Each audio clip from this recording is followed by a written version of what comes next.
FuFu.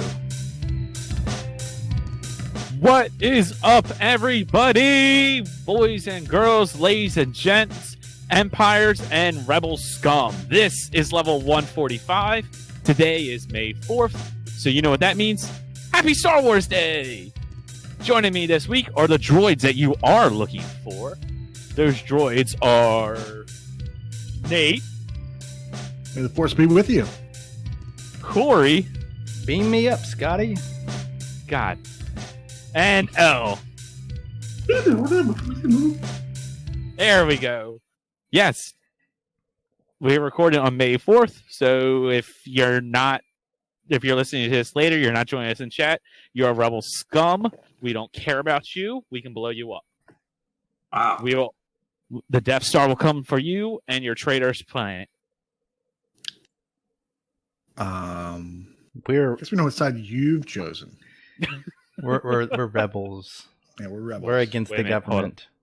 My mug's on the wrong side. Darth Vader's cool. We don't have a cause either. I just like Darth Vader. That's really what it is. But he's not a rebel. Or is he? Wait, what? All right, so you remember how last week we abruptly ended and remembered the the Vulgar wrestling championship for the month? I seem remember we did everything perfectly. No, yeah. I think right. Yeah. So there's a big old contest this month. It was like 16 man teams, Rebel and Empire, and bounty hunters were introduced. So these are huge teams. Gamerscore challenge this month, strictly Gamerscore, and Ell's a Rebel. FuFu's not competing, and Koosh and I are bounty hunters that got what's the word? We got drafted. Paid. It technically paid. We got drafted into the Rebel team. So yeah, we are Rebels. We are Gamerscore binging this week, and I'm sure our game showcases will show that. Oh my goodness, it will. Yeah, the milestones this week, like we always trim them down, but like this week, holy crap, did we have to trim them down? Let me put it this way: we have a helper doc, right? That it gets everything, it sorts it, and it filters it, and it's all good and dandy. It uses very fancy functions and calculations that Koosh has masterminded. And apparently there's like a limit in Google Sheets, and we had way too many entries. Like the number of records, at least at the time I looked, this isn't entirely milestones. Like it had some garbage in there because we use a bot in Discord, and it had like 1,000 records in it. It's normally like a couple hundred, I think. Yeah, like 3, 4 maybe. Yeah, Google Sheets wasn't happy, so we had to change your process this week. Yeah, whenever I see this many milestones going off, I'm like, oh, the CCC is booming. It is ridiculous. Yeah. So before we actually get to the games that you all have been playing, I just want to make one thing clear. The prequels are better than the originals. So, Nate, how was your week? What have you been playing? Podcast over? I can't be here, guys. Can't work with this. Can't work with this guy. So what did I do? Wow. I was not prepared. I was not prepared for that. Okay. So what have I been playing? Like that. If there's one thing I could do, I could just say that Jar Jar Binks is the greatest character of all time. Well, oh man. So what I did after ignoring that is there was a free play weekend this past weekend, and I am a sucker for free play weekends because my backlog, there's just not enough. I just don't have enough games to play, so I have to play these free games. And Override 2 was out. So I did the same thing with Override. When Override had a free play weekend, I was able to get that done in one weekend. And someone mentioned Chin earlier in the pre-show, and Chin helped me out with some of the moves that the achievements required, like someone else to do a specific move and then for you to counter it or something like that. So he and I, or he helped me get my completion. I think he might have had someone else help him. But yeah, so this week was Override 2. So I thought I would try it. And it is a lot like Override. Now, if you don't know what that is, this is kind of like a King of Fighters typing fighting games. You've got like your Godzilla type, you've got a whole bunch of robot types, you've got Ultraman. There's actually an edition of Override 2 that has Ultraman in it. You cool. Also get newer robots. So they have more characters than they had in the first, I believe. There's a character who I don't remember from the first, she's like a candy robot. So she can shoot out like a bubble and get you caught in this bubble, and you just kind of float and you're kind of paralyzed. And then they can take some shots at you and stuff like that. There's a cool guy. He's a toaster. So he basically looks like the furnace from Home Alone. And he can ignite himself. And when he's on fire, he has different moves, or his moves do a little bit more damage. They actually spread fire to the opponent. And they've got some interesting levels. One of them is a cake, and it moves, and there are environmental hazards. Sometimes there's lasers. There's other levels with lava you can fall in. There's a level with a trap. So there's like a kind of a river running through this town, which splits the map in half. And if you can get somebody in that water and you can hit this, I guess like this power cell or something, it electrocutes the water and they take some damage. So the environments are, varied. They're not great. The jumping is okay. And like getting up to different levels in the environment, I found to be a little bit annoying. Sometimes like you expect like, I can jump back up to a level, and not really. Sometimes on some levels you can't get back up. And I guess that's part of the fun of the level, if you will, is that now you're stuck down there and people can just attack you from above. So there's a lot of variety in it. I didn't have to play as all the characters. I was trying to mainline this, get as much done as I possibly could. And I got a lot done. I didn't know going in how much would be possible. There are 35 possible achievements. I was able to get 31. Dang, not bad.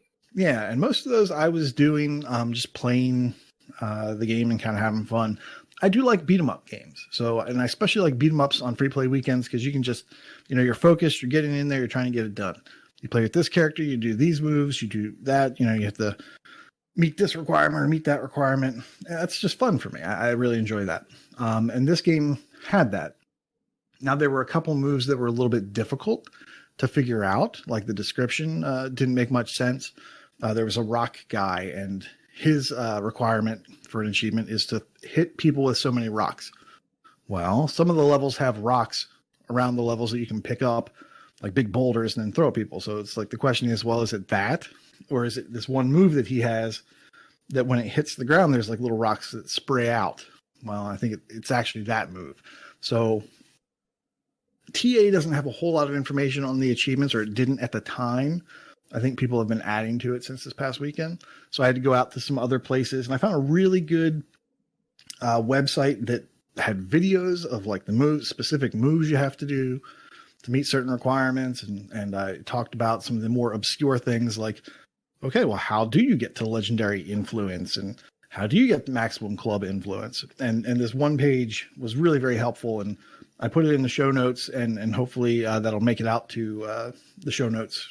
If you ever decide you want to play this game, that resource is very helpful. I mean, that looks fun.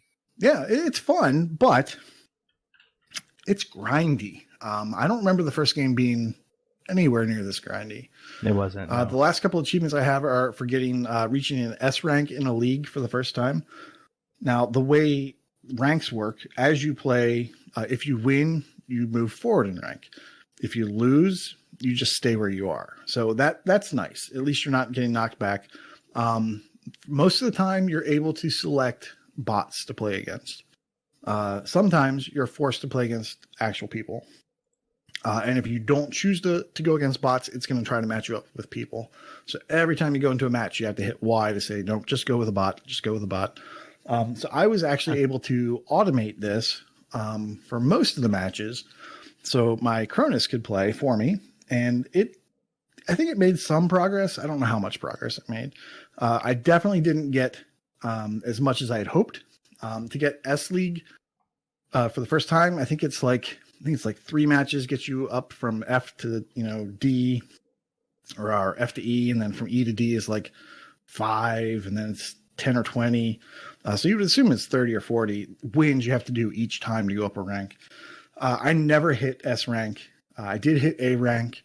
To get the elite reputation, I think you need like a B rank in 5 different game types. And then to get the maximum, the legendary reputation, you have to get S. I think it's an A rank in 5. I never got to that point. And to reach the maximum club influence, there's a specific game type that you have to play. A win in that game type gets you 2 points towards your club. A loss gives you 1 point towards your club. And the maximum influence is 1,000. So that's 500 wins that you have to do in a time period. So they give you like a week or whatever to do it. So it's very grindy. It wasn't possible in a weekend unless I did nothing else. So yeah, for an achievement hunter that's a completionist, you're going to want to own this. You're not going to be able to get it with one free play weekend. Now, I have seen these things come out on multiple free play weekends. So it's possible this could come out again and I could chip away at it again without having to pay. But it's fun while you're playing it. The matches are short. It's kind of a fun game, but it's a little too expensive to justify buying it, I think. Weren't both these games games of gold? The first one. No. The first one was given away. A lot of people played that one because it's actually really easy to boost. Right. Like Koosh said, he speculated that he didn't think the first one was as grindy, and it's nowhere near as grindy. This one requires some skill for sure. I actually played this one when it came out. I did not care for it as much as the first one. I don't know if it was the story mode they added. I wasn't really jiving with it. I actually don't really like the dynamic stages, like that cake one you talked about. Kind of feels too small, to be honest. It actually helps when you're playing with a Cronus. Does it? It locks people in those tight hallways, so that part's good. Yeah, I don't know. So if I had to pick the first one or the second one, even though this one has Ultraman and that's ultra cool, I would have to pick the first one. Yeah, Ultraman wasn't available. You could play against him, but you couldn't play as him. So no, you definitely can. Yeah, if you spend. We have to fork out the money, but yeah, I was just saying the free play weekend. Gotcha. Yep. So that's Override 2. Sorry, Ell. When your nephew played oh my gosh. 33 hours of this game? My nephew played so many hours of this game. Oh my gosh, yeah. So it's 33. That doesn't even feel right. That feels low. My nephew was playing way into the early hours of the next day. Did you let it run until it kicked you out, or did you just stop? So I had been it was on the side as I was doing work on Friday. And so it had been running for a long time. And then I let it run Friday night into Saturday. And when I came back, at one point, it was searching my game catalog for the letter Y. You always get scared when you see that, not in the game. Yeah, and I saw that. I was just like, oh, I need to go check my purchases. So something happened. The game crashed. And luckily, the script I was doing was harmless. So I did not run it overnight again. After that, I got a little too worried. So I would just kind of run it during the day and check it every half hour or so. But yeah, and I got a lot of fun messages. That's the first time I've had fun messages from randoms telling me, hey man, you're spamming. Why do you do that? It looks boring. And then half later, the same guy's like, you don't get tired. Yeah, well, there's a reason for that. It's almost like I'm not really playing. It's almost like I'm not there. My nephew's just that good. Lots of cardio. But yeah, that's Override 2. It's fun, but don't pay for it. And be aware. It's a grind. It's a real grind.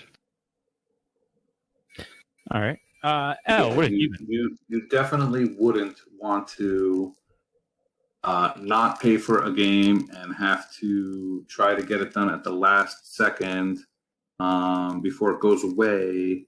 Yeah, I can't imagine that stress. You wouldn't want to do that, would you? That sounds silly. What are you implying there, Al?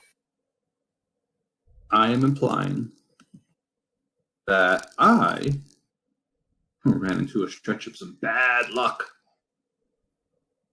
Like what? You all know how much I love console commands, right? So totally much. do. I do. But, as soon as there's a competition involved, I'm going to definitely do it and then pretend that it's for the competition and not because I really wanted to do it all along. So, Endless Legend was leaving Game Pass. Oh, that game. Yeah. And I guess what I didn't realize is that you had to type in individual console commands for the 8 million achievements in the game. All 71 times. Yeah. So I was planning on waiting till midnight to do it, but I was exhausted. So I went to bed and I left the game open, hoping that it would still be there in the morning. And it was still there in the morning. So I started console commands and a good while went by, maybe an hour.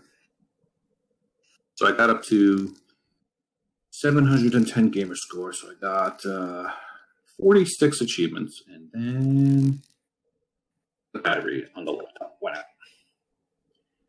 So a lot of times when that happens, you put the battery back in, the wire back in, and then just pop back up. But no, went back to the what do you call that screen? Where you put your password in, the main screen. Oh, yeah. It's the homepage or something like that. Yeah, so long story short, I tried to boot up the game and it wouldn't boot up. I said, oh boy, this game's probably left Game Pass now. The error it was giving me with the error saying I have too many devices hooked up to my account. So that made no sense. So I started deleting devices and doing this and that, and it still wouldn't boot up. But then I'm like, wait, let me try booting up Levelhead, and Levelhead didn't boot up. So So long story short, I had a muffed completion on Endless Legend 110. Well, if it makes you feel better, I mean, I didn't complete it either. Yeah, so when we talked about that this game was leaving Game Pass, I'm like, okay, well, I know there's console commands. It's a strategy turn-based. I like those games, so I'm like, okay, well, I'll do the console commands for this real quick. And I started entering the console commands. And then I realized you can't copy and paste. And I also, then I'm like, okay, whatever, I'll just type. Well, I don't have a desk job. I'm not a good typer. I type very slow. And I put in 4 of these commands, and I'm like, man, these are only giving me 10 gamer score each. How many achievements are? And I look at it, and I see there's 71 achievements. I went, F this. I don't care. I don't feel like sitting here doing this. I got lazy on console commands. Wow. You sure you couldn't copy and paste or press up to do your most recent command and edit it? Yeah, you could. You see, I tried that because I saw that it said that in the walkthrough, and it wasn't doing it for whatever reason. Like, okay. Now, I forget exactly what it was, but like I would hit up, and it just wasn't doing something. Maybe I didn't click the right spot and then hit up or something. I don't know.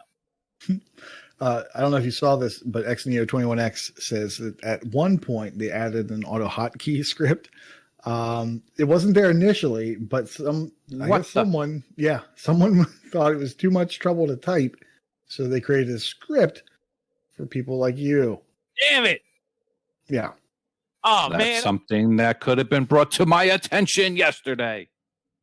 Darn it. I did not see that script. Thanks, Neo. Oh, the Fug used it, so even old people can figure it out. Wait a minute. What do you... Oh, Well, so did the game launch right into Game Pass? I'm not sure. It was there for a long time, though. I'm going to say maybe. It's a definite maybe. Oh man, no one told me. My fellow rebels didn't tell me about this script. May 12, 2020. Well, when I did it, I did don't the think hard it way, launched. and I earned it by typing cheat codes. Well, you have a desk job. You're good at typing. I hear you typing. I edit those click-clacks out most weeks. So I know you're a good typist. I'm not. Anyway, if anyone was silly enough to buy this game and wants to visit me in New York, let me know, please.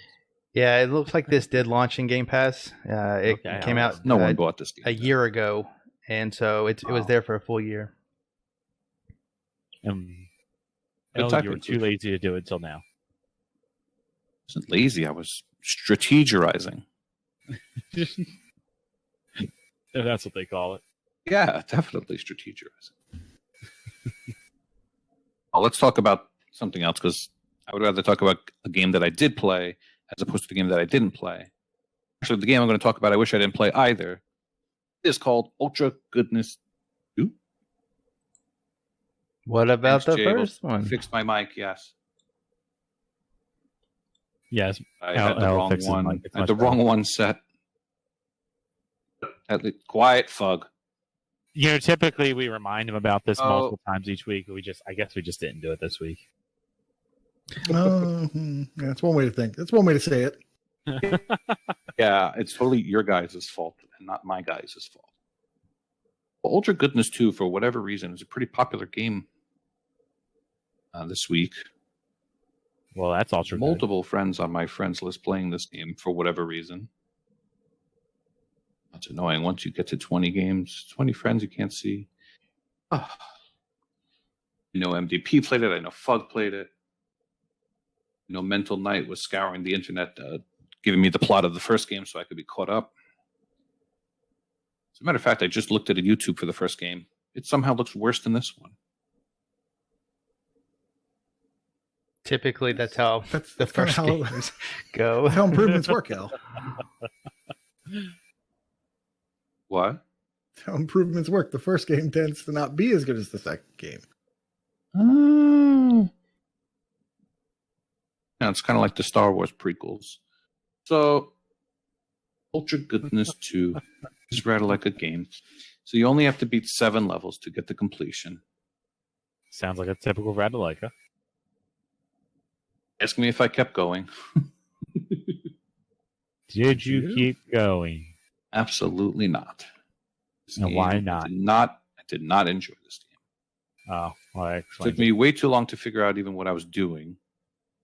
It's a twin stick shooter. I was just about to say, it doesn't look that difficult. Yeah. Biggest problem is that it took me a little long to figure out the right bumper Armageddon attack. You use those on the flying guys because the flying guys killed me way too many times. I had trouble with level 5. And once I did finally got level 5 done, level 6 and 7 were easy. The other thing I had trouble with was trying to buy an upgrade. It was just kept going out of that screen and going back to the menu every time I tried doing it. I mean, this doesn't look like a terrible Radalaika game. Yeah, I mean, It's not. It's But by when you- far not the worst. I've When you look played at, yeah, worse ones this week. it's just not much there. When How- you look at the video saying that's going to take you 30 minutes, it took me probably an hour. I mean, it's not like super enjoyable, but it's not terrible. I actually started this and I don't have it's it. weird. I don't have it finished. I don't know why. I guess I fell asleep. It's weird. the See, like night when I you started stop, you see on the video when you stop moving, the screen just stops. So it does nothing actually happens unless you're moving. It's very interesting. I'll give credit for that. And the kitty cat's very cute, so I'll say that too. You get crystals. I guess there's a roguelike element to it, because whenever you die, you keep all the crystals or coins that you collected. And and from there, you can upgrade your kitty cat. I got the first few upgrades, and then after I did that, it was pretty easy. But I guess I expected it to be easier. It's like, 1000 G in 30 minutes. Yeah, it's not quite that. It took me about an hour. That's still not like terrible. I mean, that's longer than most Radalaikas have been recently. Yeah. especially since they've had all those visual novels lately. Yeah, that issue too, Fug. Yeah, it's not highlighted well. Every time I kept trying to do it, it didn't work. I finally figured it out. All right, well, that was Ultra Goodness 2, which is the biggest case of false advertising I have ever seen. Corey, what have you been up to? So, yeah, Gamerscore binge. Sorry, I'm going to talk about some rats, because that's basically what I've been playing. I didn't have a lot to play in terms of like zits, and I don't really care for Sometimes You, so I had a real big backlog of rats. So I highlighted a good one and a bad one. The bad one being a game that should appeal to me. Like, it really should appeal to me. It has muscular walking ducks, boars, and gorillas. So it definitely should appeal to me. And it does. It's called One Escape. And you're playing like 3 different storylines. They're all separated. They're not like intertwined. At least not for the little bit you have to play. I did not keep playing the game to see if they ever resolve that story. But each character has like their own abilities. The boar can actually attack the guards that are walking around, like you're trying to escape a prison, some kind of prison system. And they're like, they have individual levels, and you have to hide in the shadows and get key cards and stuff like that to do these levels. And like I was saying, each one has their own ability. I can't quite remember with the duck. I think his was double jump. I don't think the other 2 could have did that. The boar can hit people, and the gorilla can climb certain walls. And so you only have to play 10 levels of each. Doesn't sound like a lot, and it's not a ton. I think it is a 0 to 1 hour. However, it's a platformer game, and it does not do platforming very well. There are also some blind jumps that caused me some pain, as far as like hitting an electrical field that instantly kills you, and you have to do the level over. There's no, I don't think there's any checkpoints in the level, so it's always from start to finish you have to do. What else? Yeah, I just the platforming got to me every time. Like the electrical field that I was mentioning before, like it's like open wires on the ground and it's sparking electricity. Obviously, you're not supposed to touch it. I know I did not touch it at certain times, but if you get like 3 pixels away from it and it still kills you, it was just so frustrating that I actually just didn't even finish it the night I started it, and I had to come back to it the next night. It was that bad. And kind of disappointed, because this duck who has a 6-pack, this game should be awesome. This actually doesn't look awful. It doesn't look awful, look but it good, plays. but It plays really bad. The hit detection is terrible. It just. I think that it could have been a little bit tighter, and it would have been a little bit of a better game. But I'm glad I only had to play 30 levels. Like I said, 10 with each character. You do that, and you pretty much get all the achievements. There is one for collecting the collectibles, like 3 of the collectibles with each character. Like they're kind of optional, but they're super easy to get. They're not even in every level, which is a little weird as well. But whatever, you still only have to play 10 levels, so I'll give it a pass. But that was my bad game. I did play a good game that, by theory, looks way worse, especially to your standards, Fufu. Oh boy! And that game is called Pinkman Plus. And that sounds terrible. If you look at it on screen, you're just a pixelated person, and it is another platforming game in the vein of like N Plus, and which I love N Plus, and it tries to do N Plus, and it doesn't do a terrible job. So anytime you put that situation into it, I'm good.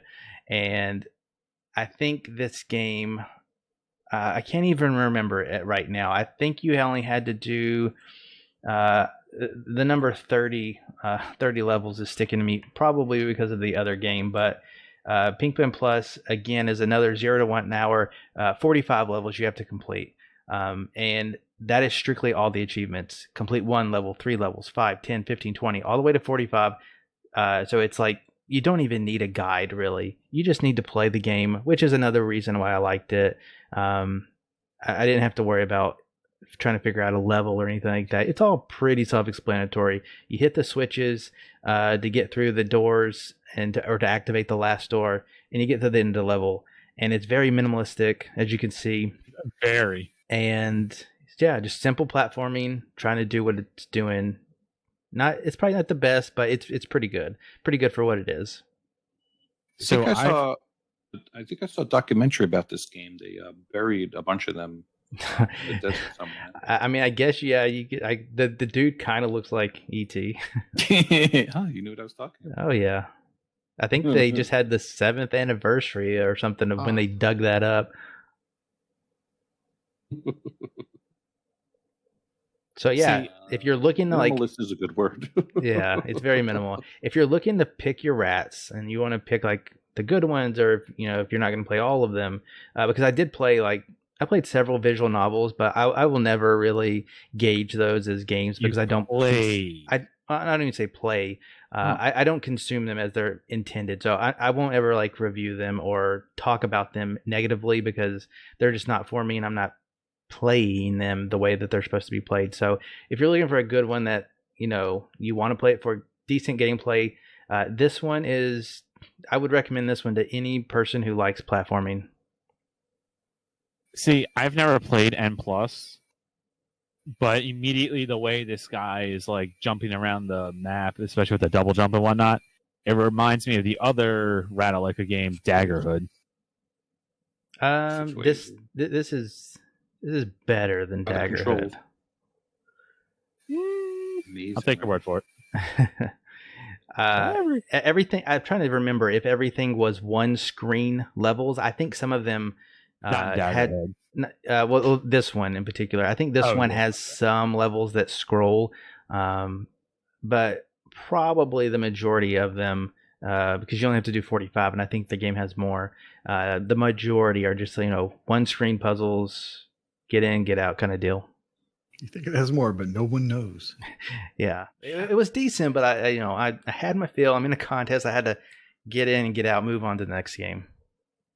I'll be honest. Like when I first look at that, like just the art and all that, that looks awful. That's like an immediate. This is the difference between me and you, Kenny. But as I look at it, it doesn't look terrible. Like the game itself, the gameplay, that's not terrible. But like when I see that art style, I'm out. Like it just looks terrible. Yeah, see, the minimalistic part of that game, it appeals to me. I don't fault anything for how it looks at first. If it plays bad and looks bad, then you know what? Yeah, I'll give you a strike for that. But this plays well. I'm totally fine with the art style that they chose to do. Yeah.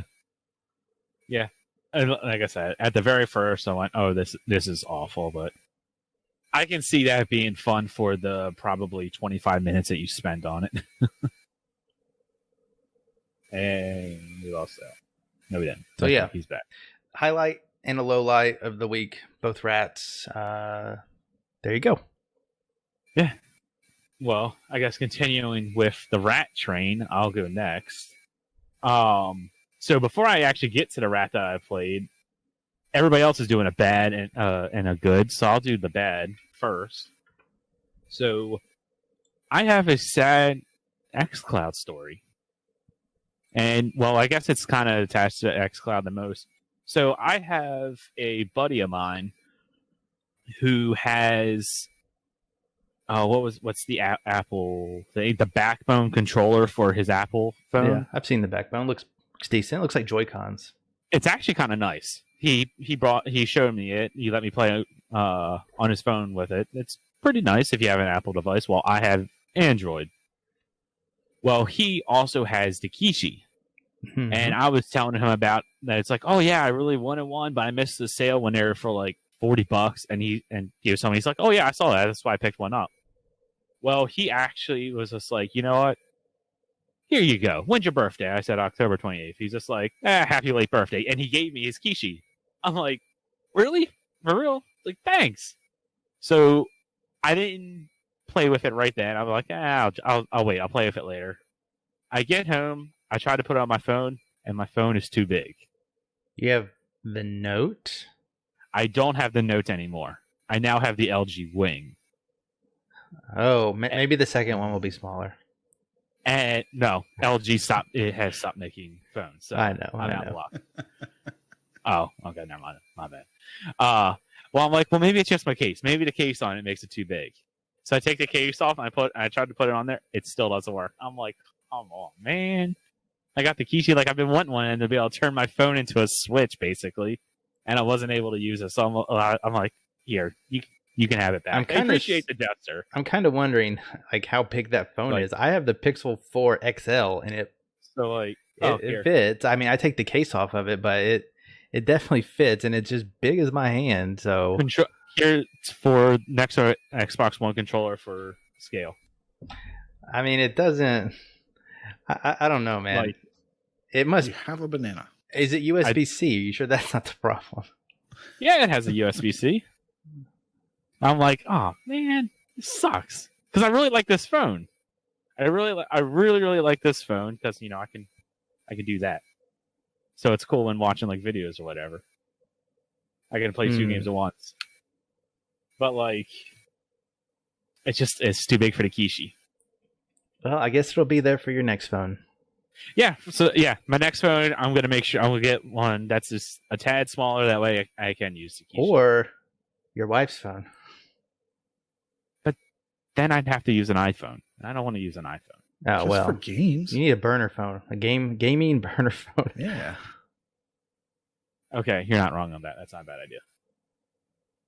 All right, but for the good, at least the good for me, I found this good. The Rattle-a-Cod game I played was Space Jacked. Have any of you guys played this? No. It's the one. Well, it's not the one. It's one that I have not played. So sell me on it. But I see you. I see what you're doing. Well, honestly, Nate, I thought that you would, since you are now a lover of tower defense games. Not just now. I know you're just all about them tower defense games now. So I thought for sure you would do this. Mm-hmm. Okay, so Space Jacked. If you've played Pixel Gladiator, it's kind of along the same lines of that, where it's a tower defense game, but it's also shoot 'em up. And as you can see in the video right now, you have different enemies spawning in. They're aliens. They're coming in, and you have generators. They get to generate it. They try to blow it up. They blow up the generator. You lose. There's a story mode, which basically is what I played through, and I did some of the endless survival to get 2 of the achievements in there. This story is basically nothing. Just it's a rat. Skip it. No big deal. The fun thing about this game is it kind of has the movement of like what was that game? Gravity Duck, where like you hit a button and you flip to the ceiling and then you flip down, then you flip to the ceiling and flip down, which makes this kind of interesting because you can place turrets. Like some turrets go on the ceiling, some turrets go on the floor, and you have to kind of like position them in different ways to stop the enemy advance. I mean, there's not a whole lot to say about it. Like, it's a tower defense game. If you played one, you kind of played them all. Just some have different mechanics. This one I enjoy because it is like the shoot 'em up style, even though TA doesn't list it as a shoot 'em up, and then it also has the movement. It's definitely one of the more unique tower defense games I've seen. Yes, it is definitely more unique. And the other thing that I like about it is it's easy. It's not easy, but it is challenging. Like a lot of rats, you basically get in, get out, and you're done in 20 minutes. This one, it says it's 2 to 3 hours. Maybe if you're like a god at the game, you can get this done in 2 to 3 hours. I did have some troubles with it, so it did take me a little bit longer, which I'll explain what that is in a second. But like, I was going through the game, I was failing quite a bit. I'm like, you know what? Let me get out. Let me just test the endless mode. Let's see how that goes. And I think I got like halfway through the achievements on one of the stages, and then I failed. I'm like, I don't feel like doing that. Let me go back to the next day or whatever. Well, you basically have to do 20 days or 20 stages in story mode. I think I completed 12 or 13 of them, and then I realized I just happened to pause the game. I had to walk away, go do something, and I come back and it says like gameplay options or something like that. I'm like, I wonder what that means. And I click on gameplay options, and it says easy mode or hard mode. I'm like, sold. Wait, what? I'm like, hold up now. It game defaults to a hard mode. I went, oh man. Well, there was my problems. Well, now that might make it a little bit easier for the 2 to 3 mode, or 2 to 3 hours. So I'm like, okay, well, let's just go to easy mode. Even on easy mode, the later stages still get kind of difficult. Like once again, I don't necessarily want this type of game to where I just get in, get out, like how Pixel Gladiator has become. I actually kind of hate the list now. I liked it better before, even though I did do it, so whatever. But like this has some challenge to it. It's a fun game. This is actually one of my favorite rats. This is definitely up on the list for me. So one of the things I'm noticing is that in the video, the guy, as you said, you have towers or things that damage enemies, but you're also shooting. It looks like Yes. he's doing most of the damage. Is it? No, Maybe it's just this point in the video where it's super easy. But yeah. I haven't really been watching the video, so I'm not sure what day it is. On the earlier stages, yes, he definitely does do more damage. Later on, when enemies get a little bit stronger, you definitely need to have upgraded turrets. Like your guy does, something, but like you really need to rely on the turrets. yeah, the achievements do seem easy. Like there's only 10 of them, and it looks like you don't even. I mean, if you can get the gist of the game, don't even need a guide. It seems you just have to do the 2 acts of story mode, and then get to wave 8 on both of the ships in endless mode.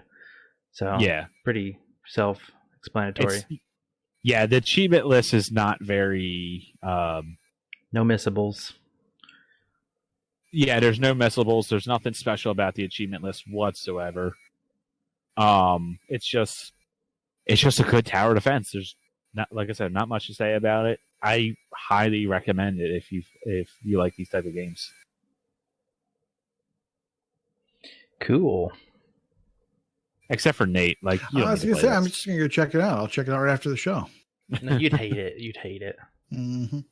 No, quite honestly, especially if Nate's newfound love for tower defenses, you will probably really enjoy this, Nate, because you love shoot 'em ups. I don't know if he's playing it out of love. Just saying. I do. I like tower defense. I know. He likes tower defense for the next few weeks, and then he'll just like all of a sudden not care about them. Mhm, yeah. I'll take a break from him for again. If you want to, kind of hurry up that love of tower defenses, you can I can tell you how. I've seen the leaderboard. It's not that hard. Mm-hmm. So I guess when a rat is 2 to 3 hours, it goes up to over 1200 TA. Oh yeah. Well, it's like I said, this has some challenge. This isn't just press A and get 1,000 gamer score. You actually have to play a little bit. I mean, you have to go in the options menu and change it to easy. Come on, Alex. I think difficult part rat. of it is I think it could be higher, but Fug said in chat, and I can tell by the achievement list, like it is not like instant on your tag either. You either have to beat wave 2 or wave 5 in a certain endless mode, or complete act 1 of story mode. So I mean, you got to do some stuff before it's on your tag. And Act 1 is the first 10 levels. So Act 1 is levels 1 to 10, and then Act 2 is levels 11 to 20. And then you beat the game. Go do endless mode and get the rest of the achievements. So yeah, that is like one thing. If you do want to like give it a shot, you can play it a little bit before you put it on your tag. And I also just realized this is a $10 rat. Like that's on the more expensive side, but being twice as expensive as most of them, I can kind of see that because the quality is definitely there, which is Funny to say for a rat. Quality and rat usually doesn't go together. Oh, and Fog didn't like the controls. See, I actually really like that. That made it more unique. Made it stand out from all the others. Yeah. So yeah. Well, looks like everyone. Oh wait, no. Elle, what's the other game that you want to talk about? You have one more. Oh yeah, I want to talk about a non-rat that could be a rat, which is the beloved Roombo First Blood. This was brought to us by Samurai Punk, same lovely lads that gave us Feather. Thanks, guys. Thank you. So Roombo is basically you are a Roomba, and burglars are breaking into the house to steal stuff. You need to hack all the items in the house to kill the burglars before they can steal stuff. It's a basic, very simple premise.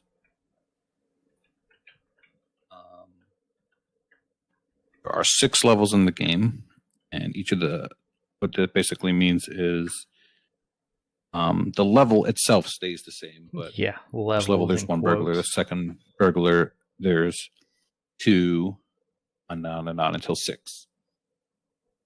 So the achievements are basically just to use each of the different things around the house to kill the burglars. And there's a little bit of a grindy one at the end to kill 50 burglars total.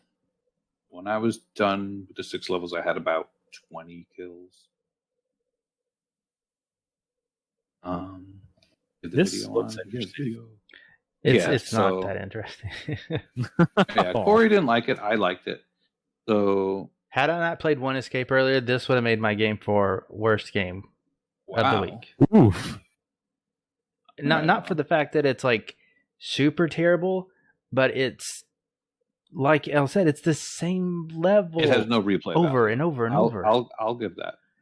Yeah. Like they had something, but they just did not go anywhere with it. They just said, we'll just add one more enemy, level 2.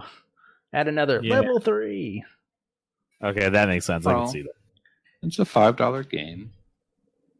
As you can see in the video, there's an achievement for getting S+, which you'll easily get on the first level. You'll get the S+, you'll get a cleaning 90%, traps 90%. You just do the first level over and over again until you basically get all the miscellaneous achievements using all the weapons. And yeah, so after you defeat all the burglars, then you have to clean up. You get a minute to clean the blood, the footprints. So this was another one where the video said you'll do it in a half hour, and it took me a little bit over an hour. After you beat the game, 3 bonus levels open up. And one of them, the burglars are tiny in tiny mode. One of them, I couldn't figure out what the difference was. And the third one that you're going to want to use is one where there's knives everywhere. And a big knife appears that you can one-hit kill the burglars. So you can kill them once and Restart go to level. retry. You know there's 2 big knives, right? Yeah, there's 2 big knives, but by the time you walk over the second one... Oh no, I got You both just of them. restart. I got 2 I tried kills, both. restart. Yeah, you got both? Yeah. Okay. We mixed it up. The one in the bathroom was fun because they would slip and fall in there too. Yeah, like I said, I like the premise of the game. It's fun to see how different ways you can hurt the burglars, but I mean, they could have gave us some different houses or something. But it's the same layout, same, like you don't even get new things to hacks. I mean, yeah. Yeah, so you see how you're hacking right here, the coffee pot. The coffee pot, of course, makes the burglar bleed and convulse. It also has this weird thing at the end where after you kill the last burglar, you have a minute to clean up the blood, and you get a percentage. I don't know why you get that. I guess that gives you your rank for the level. Otherwise, it's pointless. Like you can't fail if you don't do it. Yeah, it's pointless only in the sense that if you're doing a good job, you're killing them all throughout the house, and you're not going to do well within that minute. For the achievement to get over 90%, you just want to keep the burglar contained to one part of the house. Yeah. The completion's easy enough, and it's different. I'll say that much. This is also like a fun idea. It's different. I don't see any stairs that you can fall down, so it's not really like a Roomba. Well, no, true. it's a Roombo. Oh, it is sorry, funny because Roomba. last week we were talking about Home Alone on NES, and this isn't too far off from that game. The burglars come in and you have to kill them with traps. So I was talking about that kind of stuff last week. So Is there an achievement for running out of battery like 3 inches from the recharge unit? Because that's where I'll find the Roomba. I'll find it like it died. I've never used a real one, so Okay. it sounds like you have experience with this stuff. An old one. Yeah. I was gonna say my Roomba never fell down the steps. Oh yeah, you just I may killed have 2 pushed people it. with that TV. There's the achievement for killing 2 with one thing. It's the quote unquote hardest one. Yeah. Well, I'd recommend it if you want a $5 game. I found it more enjoyable than Rats and some other easier games. Okay. Probably didn't have as much development time as some others, but we'll get a full-fledged sequel. Maybe it'll have 2 levels. Maybe it'll have 2 levels. Yeah, Saucy, that's gross, and you're gross, and the Patriots suck. All right. Well, let's continue on. Let's get into the news topics. Although it's kind of light this week of stuff that's really to talk about. The one thing that we have on here, is there a problem, Mike? Okay, yeah. One thing that we do have in here is that Fall Guys, unfortunately, has been delayed indefinitely for Xbox. I imagine only Corey and I are the ones that care about this. But this sucks because this could be actually a good pre-show game. Oh, absolutely. So you're saying it's buggy and it won't load and it'll always have an update. I hope not. I hope this actually does, load properly. But yeah, like, because the thing with it is that it's not a dead game, but it's not growing. I don't think it's it's probably going in the opposite direction if we're being real. And the longer they hold off, the worse it's going to get. And it's not going to be super great if they charge money for it. That's the part I'm worried about. Like, I would pay money for it, but at this point, I think that I would be in lobbies with the same 100 people probably. Because it's like $20, but if they put it in Game Pass or did Games with Gold, it would do well enough to be fine. The problem is, will they do that, and then when will it come out? It does sound like it's not going to be not happening. I think it will happen. They mentioned Switch in the release as well. I definitely don't think those are markets that they just want to give up on. So I definitely will think it's going to come, and it sounds like the problem that they're working on is the cross-play feature. So when it comes, it will be with PC and PlayStation people.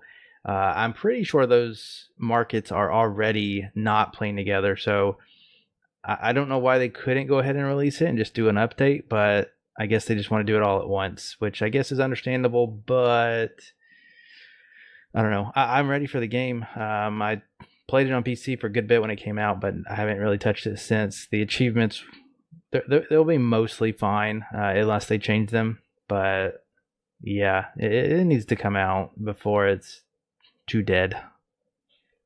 Yeah, the crossplay is something that is absolutely needed, and this is like a prime example of a game that should be in Game Pass. Yeah. Now, one thing that Doughboy just kind of gave me a little thought on, because he said, as long as I can keep my costumes, I'll buy it again. If they can implement not only cross play but cross progression, that I will wait for, because I'm thinking when I said it way back when, hey, achievements will automatically pop. So that would be good if that happens. Does Rocket League do that? Good point. I don't know. I don't know. I want to say yes.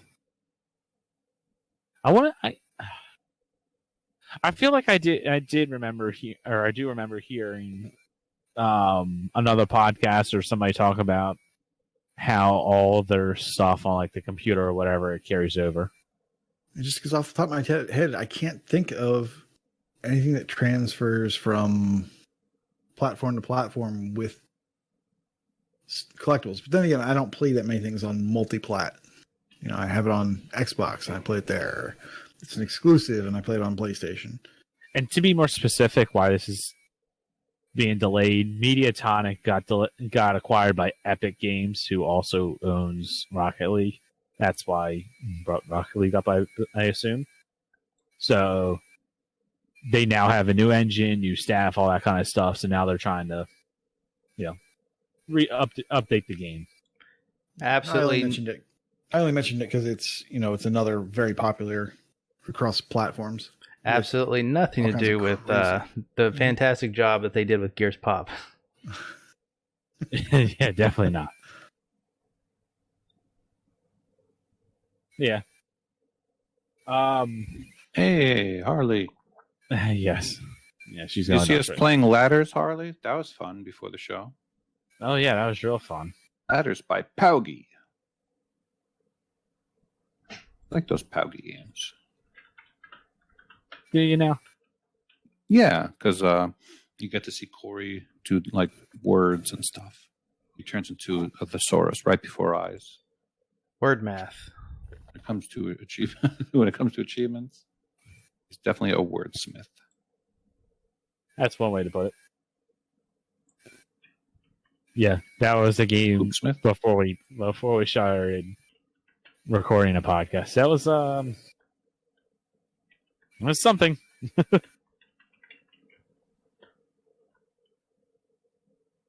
But next thing we want to point out for news, and this isn't really news, this is more just a community thing. If you're listening to us live or you're listening to this in a few days after this drops, Devin, Vulgar Latin, just wanted to let everybody know that the next community day will be this Friday. Crap, I should have got the date. May 7th, and it'll be Battlefront 2. So, once again, in honor of Star Wars, he'll be playing Battlefront 2. If you want to play that with him, join up. There will be like a alert in the Discord saying when he's ready to party up and all that. May the 7th be with you. Make sure you download an update before you get on. Just saying. Yeah, cool. Shoot, when does he stream? I'm sorry, Devin. It's like 8 p.m. Central Time. Yeah. It's when he starts. Yeah, that sounds right. So like 9 Eastern. And there's always a faithful group there. So if you're new, thinking maybe won't be too many people, there's always a group there that just kind of plop right in there and get into the game. Should be a good time. And Battlefront can hold like a lot of people, right? I'm thinking 32. There's a limit to party sizes, but can it do like the whole party? I think it's like a 16 versus 16. I mean, yeah, we can't put 32 people in a party, but I'm pretty sure Xbox Live parties are 16 people, so you can theoretically have an entire party in at once. But with that, let's go on to sales. I didn't see anything this week that really stood out to me, but I can see that Nate has a couple of things. No surprise that he wants to recommend. So there is a game. I don't know if we ever talked about this. Moving Out. So it is on sale. It just left Game Pass. It's $12.50 down from $25. Of course, you know what this game is. If you haven't purchased it and somehow you didn't, get the FOMO notice, maybe you can pick it up now. The Pillar Puzzle Escape, $6.99 down from $10. Not a huge sale. But this is a puzzle game. It's from East Asia Soft. Now, I know what you're thinking. Why are you recommending East Asia Soft? That's Elle's job. Well, it looks like a fun, kind of easier version of The Witness. It looks like it's an entire puzzle game from the aspect of the entire game is a puzzle. You're in it and you're trying to go from place to place, and it's just puzzle after puzzle after puzzle. Now, of course, I have not played The Witness. I've not played The Pillar Puzzle Escape either, but that's the impression that I'm getting from it. And finally, a game called Terratopia. This is $7.50 down from $15. It's an action adventure, and it's also from East Asia Soft. This game, it appeals to me. It looks like a fun 3D action adventure. And that's, TA calls it action adventure, but this actually looks like looks like it could be fun. Looks better than your usual East Asia Soft. It's not a shmup.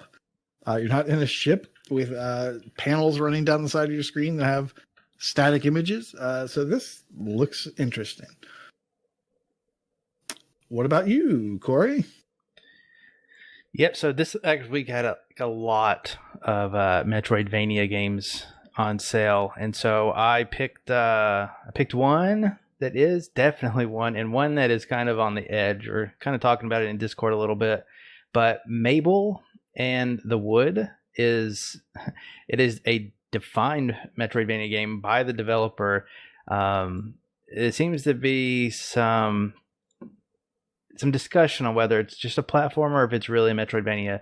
It is super cheap, $3.74. I think I'm going to dip my toes in that just in case. There's been several games that I have missed out on super cheap in the past that turn a new leaf and suddenly they're Metroidvania games on TA. Hello, Feudal Alloy. So I don't think I'm going to miss out on this one. And then another one that was in Games Pass and is now gone is Yoko's Island Express.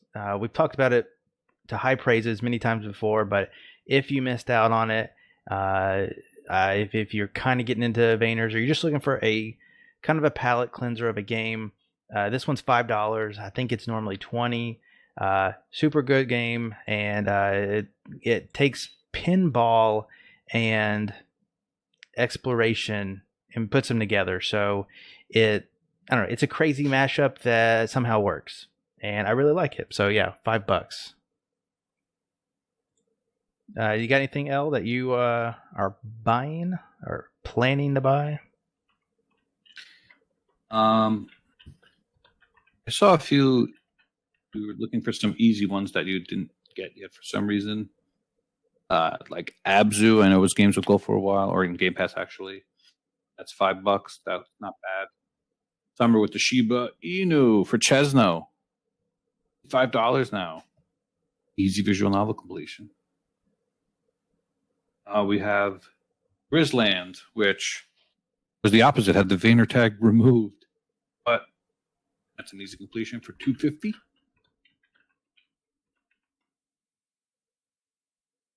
And I had my eye on Iconoclasts. I've heard that's a good Vayner, but doesn't have a lot of people started for some reason.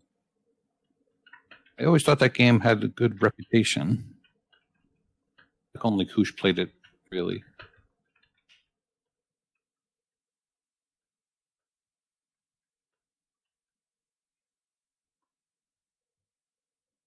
All right, is that it? Oh, I was waiting for Koosh to jump in. Sorry, I'm dealing with something else. Oh, Koosh, what are your thoughts on Iconoclasts? Iconoclast. Well, I seem to remember talking about it on an episode that is less than 145. Yeah, I think we gave it a little bit of a review. Yeah, I think I gave it a little bit of a review, right? Yeah. Yeah, I think I gave that the full review treatment. Let me go listen to that real quick, and I will get back to you. It is a difficult completion. As far as Metroidvania, I remember. Yeah, it reminds me.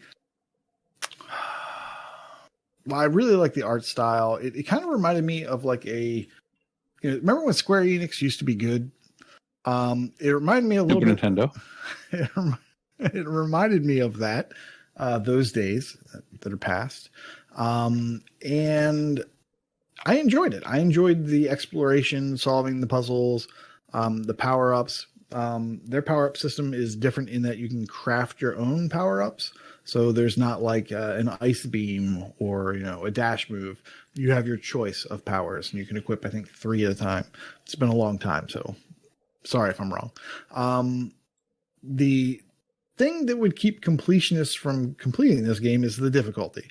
And that is, there's one achievement for beating challenge mode. And in that mode, you take a whole lot of damage.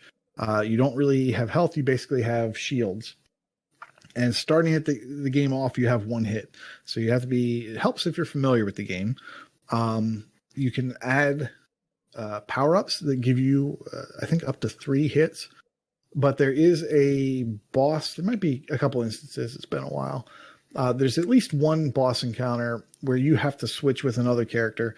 And that character doesn't get your upgrades. So while you're you, I think you get up to 3 hits. While you're this other character, 1 hit and it's go back to checkpoint and do it over and over again.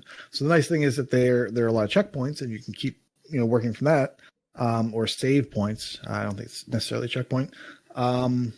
But yeah, it's going to be a hard completion. So if you're not bothered by that, it is a fun game.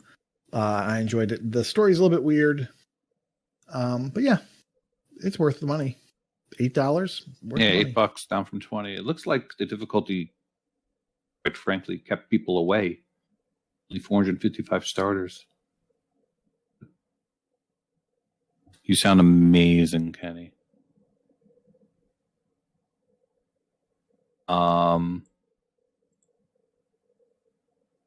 Lost my train of thought thanks to you. I was going to say, just in our community, there seems to have a lot of people that will snag up any and all Metroidvanias. So, curious when it will be Iconoclasts month. Probably not for a while.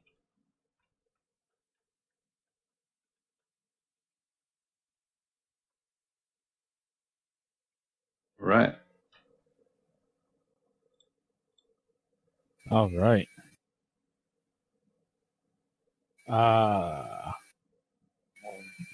Well, we have those games are on sale. Well, now we have some Games of Gold stuff. First game, May 1st to the 31st, is Armello. You can't hear me. I can hear you, FuFu. Wait, are we good? I can hear you. You're fine. Okay. Shut up, Ell. Saucy can hear you too. Can Nate hear me? Can Pete-Tart hear you? just Ell again. Oh my goodness. All right. Yeah, I'm just going to continue. This is great. This is going awesome. Yes, Armello. May 1st to 31st. This is a strategy turn-based card game. Card and board game on TA. This sounds alright. I don't know how. I'll probably check this one out. I know I already downloaded it. Next game, May 16th to June 15th, is Dungeons 3. I don't recommend that. Don't play that. Dungeon Siege 3. No. I said don't get it confused with Dungeon Siege. Oh, oops.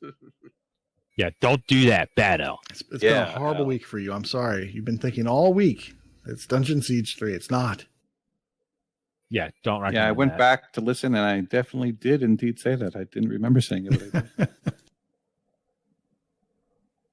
I did. And then on the 360 side, is Lego Batman. Also, I really don't recommend that. That is an awful game. May 1st to the 15th. And then May 16th through the 31st, I'll be like one of 4 people in the Discord probably that's happy about this one. But Tropico 4, it's a simulation management game. Petar, back me up on this one. Because I know at least you'll like it. I don't know if anybody else will like it. Thank you, Peter. I think Mattism likes it too. So Hey, Mattism. he's in the sim club. Right, exactly. Yeah, the Lego Batman, yeah, I don't much care about that. I don't like Lego games. In 4 years, when Oliver gets older, then I'll care about them. Then I'll be happy that I'm getting Lego games. As of right now, I don't care. But along with that, we have Game Pass news because Game Pass isn't, an amazing deal already. So let's just keep adding games to it. We have Dragon's Quest Builders 2. I have absolutely no idea what this is. It is Minecraft with story. Ah, okay. There we go. That is out today on console and PC. Coming soon on May 6th, FIFA 21 with the console and PC. Outlast 2 for cloud, console, and PC. And Steep for cloud and console. That's cool. I'm looking forward to that. That was one of those games where I've been tempted to buy before on sale. Glad I've been cheap. Now I get it for free on Game Pass. Is that a teabag simulator? No, I'm not going to humor that. It's the only time I ever used it. I can't hear Elle's mic. On May 13th, we have Final Fantasy X and X-2 HD Remaster on the console and PC. I'm excited for that. I imagine Elle is looking forward to that. Sure. Okay, maybe not. We have Just Cause Reloaded on cloud, console, and PC. Why would anyone play that game? Just Cause. We have Got your voice Psychonauts. low, Kenny. Congrats. Oof. We have Psychonauts on the cloud, console, and PC. Now, I asked my buddy Tim if this was going to have achievements, and he has not yet Tim replied. S? Yeah, Tim S. And he has not yet replied. If he does, I will get back to you. I'm a little worried this is going to be just, the OG game. But man, wouldn't it be great? I believe, okay? You believe? I believe that this will be a different version. It could be the OG version, but since it says it's coming to PC, I don't believe it's that version. Now, they could bring a version of PC that doesn't have achievements, but Yeah. this exists on PlayStation 4 with achievements. It exists on Steam with achievements. We should get those versions. That's the version we want. I'll check my Twitter to see if he hit me back. I believe they released a trailer and it's all widescreen, which the original Xbox I don't think was widescreen. So, I mean, there's hope. So you're Don't saying give me there's a hope. chance. Don't give me hope. I'm giving you all See the your hope. point. I see your point, Corey. If it was just console, they have added OG Xbox 4, not on PC. Exactly. All right, and the last, not the last game. We also have Red Dead Online is coming to the cloud and console, which I didn't know that was separate, but I think that's a new thing. I think It's Okay. just the split. It's the split off of the multiplayer from the single player. Oh, you know what? I do remember that now because Red Dead Online, if you just want to play that, would be $5 to buy. So yeah. which just make that free. Like, come on. Well, they kind of did. Release the multiplayer free for everyone, not just Game Pass. That's dumb. And then Remnant from the Ashes is coming to the PC. And along with that, there are some games that are leaving May 15th. First is Alan Wake, which was on the console and PC, which is actually kind of surprised. I figured that would stay, being that was an exclusive to the Xbox. Battlefleet Gothic Armada 2 is leaving the PC. Dungeon of the Endless, cloud console and PC. Final Fantasy 9 is leaving console and PC. Hotline Miami is leaving the PC. And Plebby Quest? Plebby Quest, yes. Is that a real game? You guys aren't Ron Burgundy me and just adding things for me to read. Wait, He's a pleb. I guess, yeah. I guess that's real. Yeah. Okay. Yeah. It was a All thing. right. I'm just reading the scripts. I'm Ron Burgundy. Plebby Quest, The Crusades is leaving PC. Sure. That still doesn't sound like a real game. Yeah, that's Game Pass news. Corey, what's coming real soon? All right. Coming really soon. We have on Tuesday, May 12th, a game called Retro Machina. Now, this is a single-player game. You're this robot. And sounds cool. You're just exploring and doing these puzzles that unveil the mysteries of the world. I don't know. It looks super interesting. It doesn't have any reviews to go off of it, so it's brand new on PC as well. But if you like just puzzle games where you kind of walk around, I think that this could do it for you. Also on Tuesday, we are getting so many zits. So they are still invading the Windows 10 store. Castle of No Escape 2, 50 Years, Butterfly, and Butterfly 2, which Butterfly 2 is not out on Xbox yet. So this is like a Win 10 exclusive coming to us, but they are all invading, all with their Original list. I 50 Years and Butterfly, they already had easy lists. So I mean, they are the original list. Castle of No Escape 2, I believe, is the original list and is not as easy, although I think it has a title update that is easy. So regardless, I think there was a cheat code with Castle of No Escape 2, so you can do a good bit without much work, but you still have to do a little bit more work than the easy version. I think Butterfly 2 is going to be a 100 to 200 hour completion. Sure. He should do that. I think it'll be fun.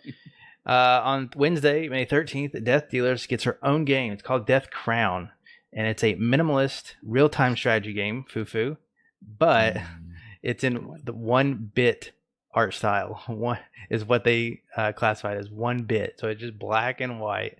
And you play as Death. My eyes. You play as Death herself. This is their words. So Death herself, commanding her legions of death and punishing humanity's kingdom for its overconfidence. So very strange game. And then that leads us into Friday, which Friday is a huge day for a release because we are getting Quantum Replica, which is a cyberpunk Metropolis game that is fast-paced and stealth driven. Has mixed reviews. I don't expect it to be super great, but Well, it can't be any worse than the last cyberpunk game that came out. it will probably have less bugs. I will give it that. Also is Subnautica's sequel, which is called Subnautica Below Zero. It's set 2 years after the original Subnautica, so if you are one to play that game and not cheat it, this will probably be of interest to you because Subnautica actually has some deep lore and good story, as I'm told. Yeah, there's a lot to it. And so this sequel is highly anticipated. It actually has been out on PC for a while, and it has tons of positive reviews. Will it have a built-in console command? Nobody knows. The trailer for this thing is great. The game looks gorgeous. Yeah. Even the first one did. Oh, yeah, but just the teaser trailer for this or whatever, it's so funny. I almost wish I had played the game. Almost. Yeah. It's like a crazy. Then another smaller release. It's called Exodemon. It is a first person where you're an alien. Well, you're possessed by an alien and you're trying to escape the planet before you die. I don't know. It kind of reminds me of Doom, but like Doom, like futuristic, and you're an alien. I don't know. It looks like kind of like old school Doom. So if that is your cup of tea, check out Exodemon. And then lastly, they're making me say it, but Mass Effect Legendary Edition finally comes out, and so you'll be able to play. Let me get the numbers right here. All the single player based content, which is it has over 40 DLCs from Mass Effect 2, Mass Effect 3.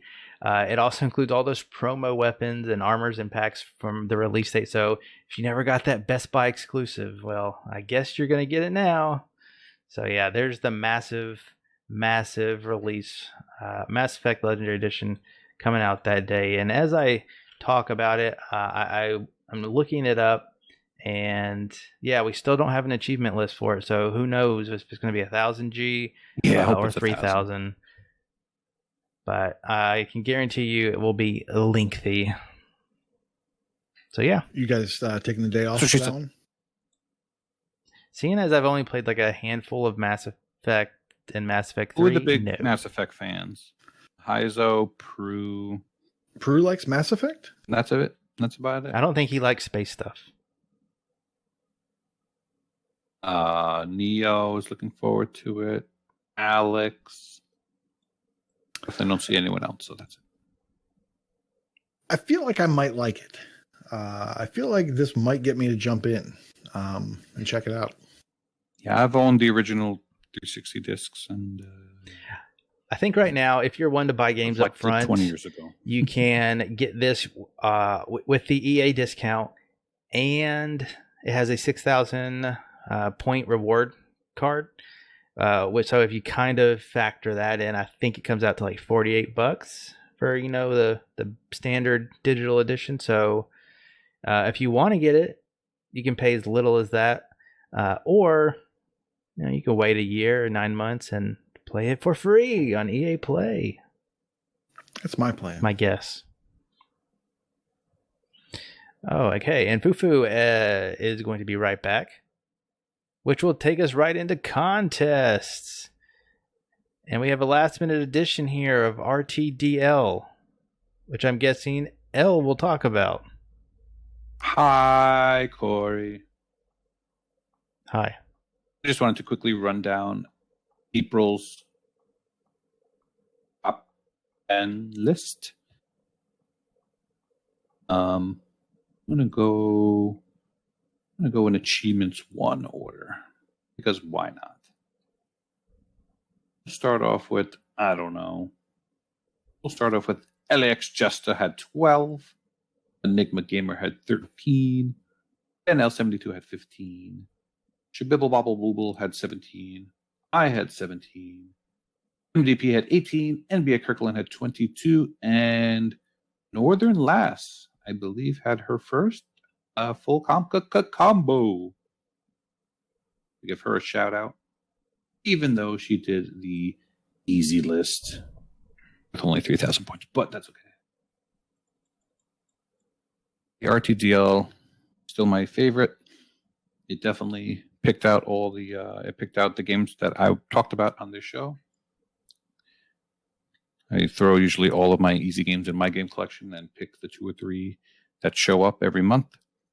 So that's where Broombo came from, and Ultra Goodness. And, I also played Heal Console Edition. That's another fun one. Good times all around. RTDL. Nate, your turn, bud. Well, I didn't really do a whole lot for RTDL. I just I got one. I got one by accident. I finished. It was Gato Roboto. That got me an achievement. So the thing I'm going to talk about is Gamertag by the skin of your teeth. The thing I'm going to talk about is Gamertag Challenge. In the month of April, it was Carpe Adam 79. He chose Rocket League. It's a favorite wild card for people. And his bonus was I've got id. I'm just going to say I got id. Achievements earned in ID at Xbox games. And we have the results. Did I do it? Yes. Okay. So we had 25 participants last month. We had 234 letters were earned. We had 11 wild cards submitted. That doesn't mean they were all Well, actually, those ones would be valid. Yes. We had 159 bonuses submitted. Not all of them were valid, but good effort. Good effort. Our top 3 earners for those bonuses were Inigo Montoya, 80 with 19, MDP 73 with 20. Any guesses? Any guesses for the number 1? Well, I'm looking at it, so I don't want to say it. Oh, well. Okay. That's cheating. Anybody from the Peanut Gallery? No, it's not Saucy. Sorry, Saucy. It's Northern Lass with 28. 28. Oh, she's a contest queen. Yes, she is a hard worker on this GTC every month, and she's in first place again. But unfortunately, hard work does not always pay off. The winner was Crunchy Goblin, who worked kind of hard. He had Crunchy Goblin with 11 letters. He got the wild card, and he submitted 3 bonus ones. So he put in the work. So good job, Crunchy. Good job. Way to go. Get those Corey, bonuses. would you like to do our patron drawing? Pass. Fufu, would you like to do our patron drawing? Sure. I can do the patron drawing. The lucky winner for the patron drawing this month is none other than the sauciest of saucies, Facial LaFleur. Nice. That's saucy. Way to go, Facial. Thank you for being a patron. Greatly appreciate. Oh man, that's good. Sorry, Saucy. I had to mess with you. So that was hilarious. But that does remind me that I never finished my job of telling you about Gamertag Challenge in the month of May. This time Saucy does win. Our Gamertag is Saucy Slingo. His wildcard game is South Park, The Fractured Butthole. And so any previous completion in that game, or, if you earn an achievement in it during the month, that will earn you 1 bonus draw. Our bonus is Now That's Saucy. That's achievements that don't end in a 0 or a 5. Those are worth 1 bonus draw per achievement, limit 1 per game. All right. With that, it is now time for Ride Camp. Take it away, Corey. All right, starting with completions, as we always do. We have Hat90 has surpassed his 90 completions and has achieved 100 completed games. I'm sure those last 10 were not baby games for this month's Star Wars themed challenge. Ace is at 350 games. What the fuck is that? 400 completed games. Planning 42, 500 completed games. Gembot UK 700. Wild West 08 750 completed games. For completion percentage, we have Crazy Catman, who has just joined the Discord, back at 52% completion percentage. J-Zarb 43 at 55%. Mattism 57%. LAX Jester 57%. Mad Lefty 61%. Mark B is at 70%. And Rubens X 93% completion percentage.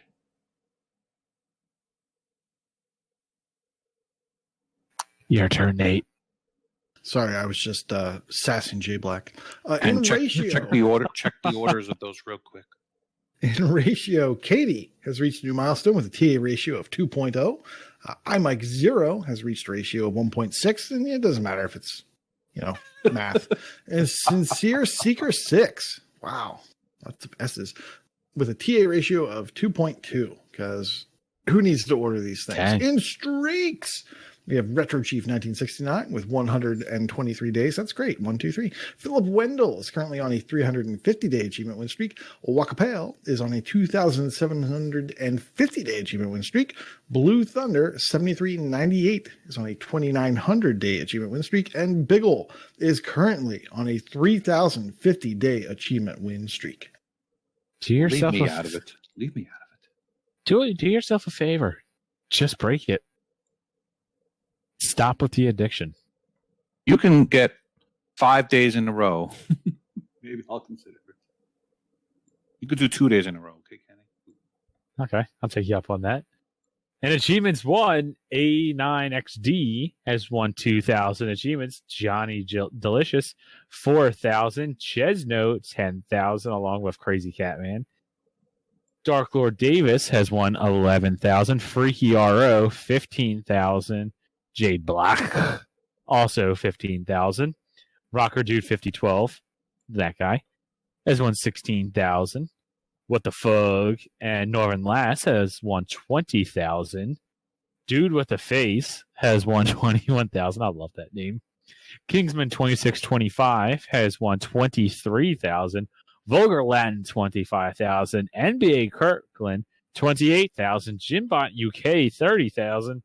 And the top, Mental Knight 5, has won 31,000 achievements. In Gamerscore, AZ Mongoose has reached 200,000 Gamerscore. Deaf Dealers 250,000.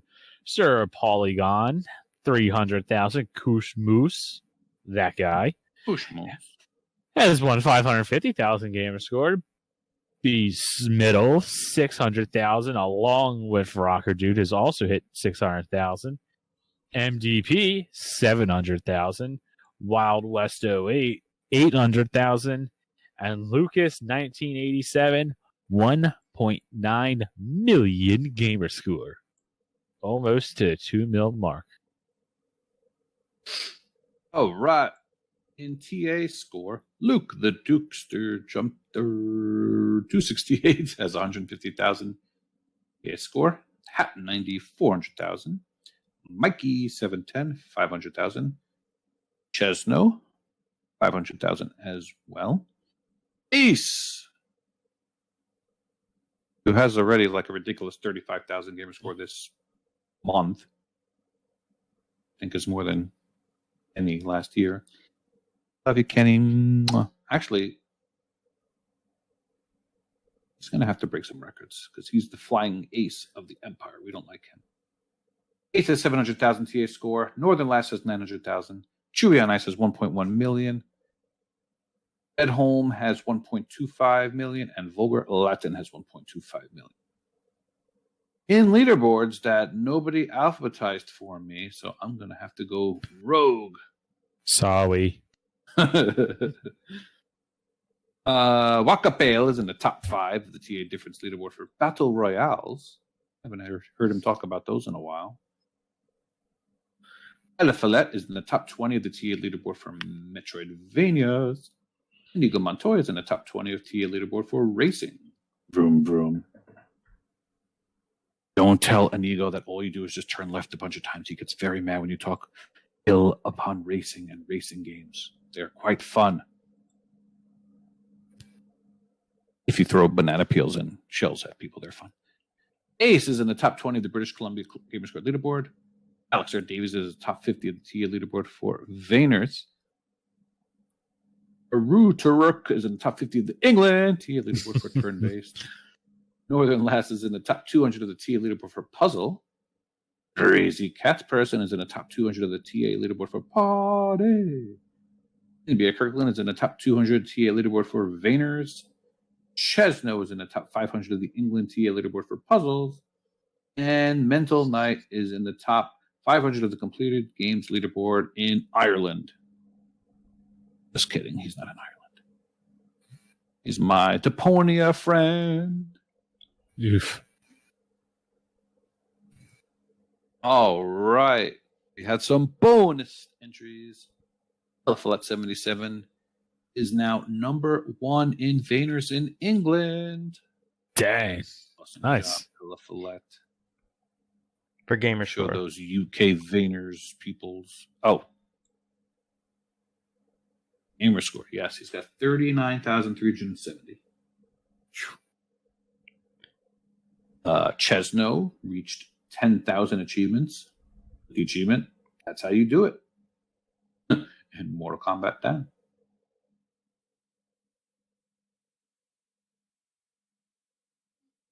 I just some other stuff here that we had some brags. Bedholm completed the game Laser League. An hour count of 56 hours. That's worth 9,626 TA.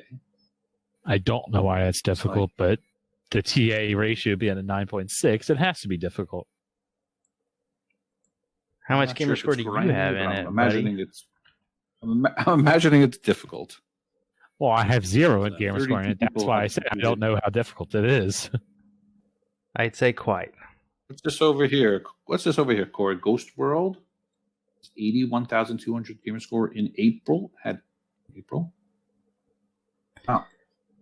Yeah, Ghost World took a break from achievement hunting, and he came back with a vengeance, apparently. Oh. So he posted. I didn't even know he came back. He posted his April period summary in Brag Camp. So just want to state that he did a 81,000 Gamerscore in that month. So that is definitely coming back with a vengeance, if you ask me.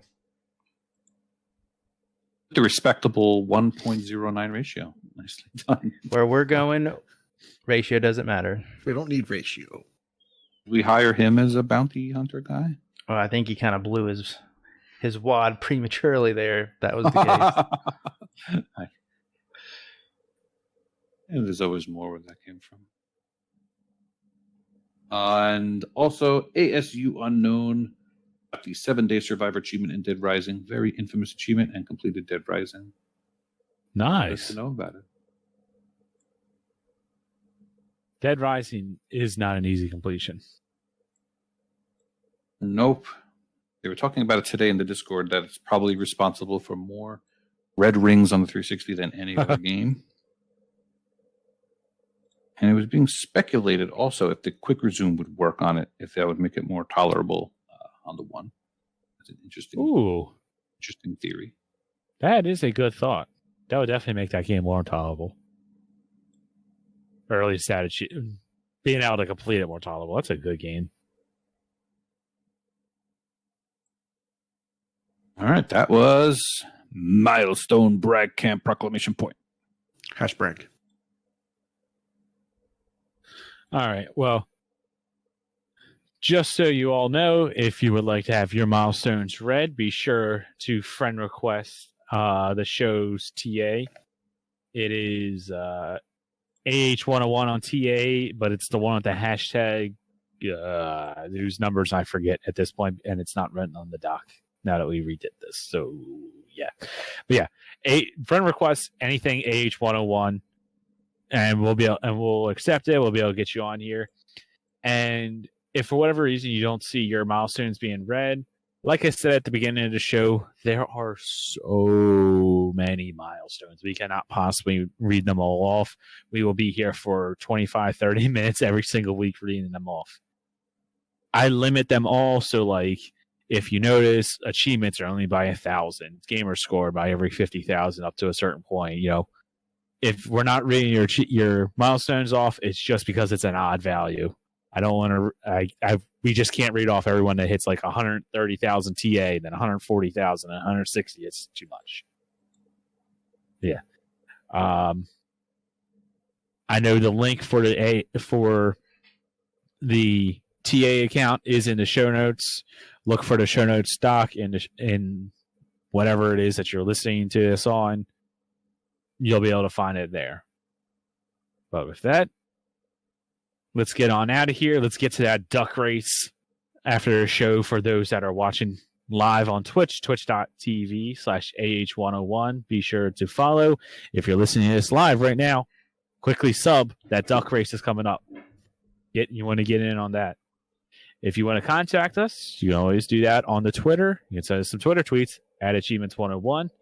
Discord.io/AH101 is the link for the Discord. Come hang out. You can post your own brags in hashtag brag camp for us to read. You be sure to follow us on our YouTube page. Please go subscribe. I know you have a Google account. I know you have a YouTube. Hit that subscribe button. Search for Achievement Hunting 101. And also, if you enjoyed this show and you would like to support us monetarily, get in on the Patreon drawing. We have a Patreon, Patreon.com/achievementhunting101. Thank you to everybody that does support us. We greatly appreciate our patrons. And with that, class is dismissed. Live long and prosper. Let's duck and It's go. the wrong movie. Movie that goes dun dun dun dun dun dun dun dun dun dun dun dun dun dun dun.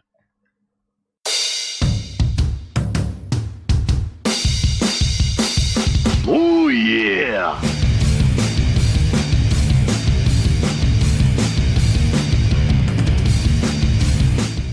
Imagine that, me, Vulgar Latin, being here at the Chewy's Challenge Championship. And now listen closely. I'm going to reveal last month's results and reveal the very fate of the CCC. Long live the VCW.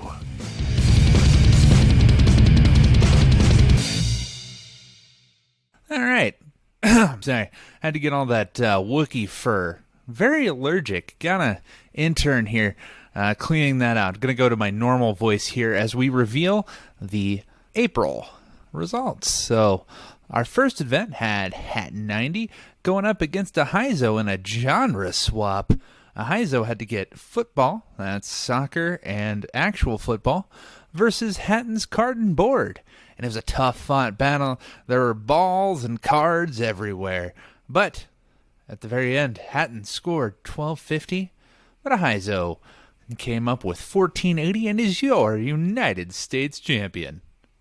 Next, we move up north to a battle for Canadian supremacy as Jablack, MDP, and It's Alive X went up against in a Canadian championship for Hockey Games TA. Jables was unable to do much of anything and ended up with 0 points. Let's take this moment to shame him. MDP went all retro with NHL Rewind and scored 1143. But It's Alive pulled the goalie, clapped back, clap, quack, quack, quack. He's going. 1182. He's your Canadian champion. Let's give it up. Let's have a toast of maple syrup and, I don't know, whatever else it is they do up in that frigid hellhole. Our tag team bout was Jablack and Death Dealers. That's Jablack Death. They went up against Hatton 90 and Dino Bull. That's Dazed and Confused. And we took their achievements won in Game Pass games and multiplied them together to find out who the final champions were. So let's take a look here. It looks like Hatton came out strong with 52 and Dino Bull scored 41. Whew. In return, Jables did 47 and Death did 43. Let's, sorry, didn't get a calculator. Carrying the 2. Sorry. Yep, Dazed and Confused, Hatton and Dino Bull are your tag team champions. Oh, also, looks like before we get to our main event, some, I don't know, dude named Chewy went up against a whole, thing with math against me. I don't know. I kind of, passed out and slept through the whole month, but it looks like I still managed to beat him. I don't know what's up with that. But if you're interested, you can check my Discord channel for more information about how badly Chewy is defeated. You also can laugh at him there. Take a moment to laugh at him now, especially if you're in your car. Our final event was for the Universal Championship, pitting all of you for our inaugural contest for 0-point achievements and ones that don't divide evenly by 5. Ooh. Now, some of you put up some amazing work. Sabin put up over 50. Chewy was there. But eventually, Mental Knight crushed every single one of you with over 200 of the things, making a statement, and that statement is, I am your Universal Champion. So, let's take a look at May. May is a pretty good month, isn't it? What do we got going on here? Mayflowers and the Star Wars. Oh, Star Wars. Yeah, oh. Gosh, look at that. Chewie looks like he's mighty upset, and he brought some people there with him calling themselves the Rebel Alliance? Huh. All right, well, I've recruited some people of my own, and I can't help but see we just have an empire here. So, yeah, we'll be the empire. Tell you what, if you're not in this competition, go on into the Vulgar CW channel. Say you want to be a bounty hunter, and Chewie and I will bid on you. And you can join the losing side, or you can join mine and be a winner. Most Gamerscore in the month will win. Star Wars games, worth double for that. And it looks like Chewie side wins. They're going to, throw me in a pit as I scream and shoot lightning. Huh. Neat. But it looks like if I win, which is going to happen, we'll just keep going business as usual. Sound good? Sounds good to me. Let's look up what else we got going on here. Oh. Looks like Heizo's going up against me for a 2 out of 3 genre battle with sim racing, action RPG, and puzzle. Best 2 out of 3 in Gamerscore. That's 2 out of 3 aren't bad. And then, good golly, Miss Molly. Jimbot's taking on everybody in a variety of different 2 out of 3 genre matches, in a variety of different categories. It's pandemonium. He's out there in the ring. He's just taking anybody on. More information can be found in the Discord. We also have a Star Wars battle between Chewie on Ice versus Ace. Most Gamerscore in Star Wars games. Oh man, Chewie seems like he's really taking the bull by the horns and leading by example, losing every single one of them. Space, the final frontier. These are the voyages of the Starship. What? Wrong series? But Prue said. All right, moving on. It's Star Wars month. It's time for the first prize month of the Goal Getter contest. I will unveil a list of words and phrases which you must spell using the first letter of achievements unlocked in May. Each one you complete will give you entries into a draw for prizes, and the more difficult the phrase is, the more entries it will be worth. To make things a little bit more difficult, more fun, you can only use a game once per word or phrase.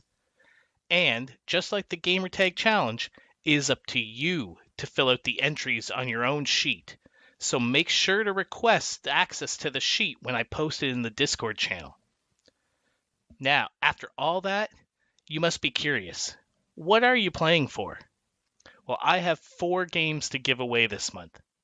Space Jacked, Stardust Galaxy Warriors, Spaceland, and Kerbal Space Program Enhanced Edition. Now get out there, pop those achievements, spell those words, and may the Force be with you. Well, there you have it. Another fun-filled month for Vulgar Championship Wrestling. Who loves you and who do you love? Me. I love you. You know I do. Be good people. Long live the Empire. Peace. Oh yeah. Hey everybody, welcome to the first episode of a new segment called Generally Speaking. It's kind of like generally speaking, except for we use genre instead of general. See what we did there?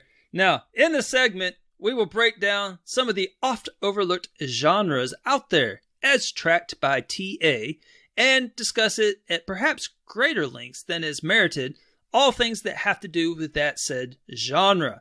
I am ElroyOMJ, and I am pleased as punch to introduce my co-host in this journey, no other than M herself. How's it going? It's awesome. I was so excited when you reached out to me, because this is your idea. You're saying we, like the royal we, like I had anything to do with this. This was literally Elroy in the throes of the last 2 weeks of GTAS going, hey, I have an idea, I want to record, and me going, sounds cool, let's get to it. So this is all you, so I want to make sure you get the credit for coming up with it, and the real clever title, Generally Speaking. I love it. But awesome. I think this is a great idea. I'm super excited to record one-on-one with you. It's been a while since we've had this opportunity. So thanks for inviting me along. I look forward to what we cover here. Awesome. Well, I missed recording with you, and unfortunately, though, this segment does have a lifespan, because at some point we're just going to run out of genres unless TA starts introducing some new ones. But I don't know how many genres there are, but so there'll be that many episodes, right? Yeah, well, here's the deal, right? So let's get into the genre we're speaking about a little bit, because this is actually going to kind of frame your whole sense that it might not be evergreen. There are large genre categories, but then those larger genre categories are split into more dialed down genre category. And the genre we're featuring today is just one of those. So if we were to sit here and talk about sports games, we'd need to have Hatton on and the two of us would go take a nap. But we're not going to talk about just sports games as they exist as a whole. The genre we're covering today specifically is bull sports. Oh, yeah. I have been waiting for this episode. I could hear your excitement, and I'm really excited to discuss it with you.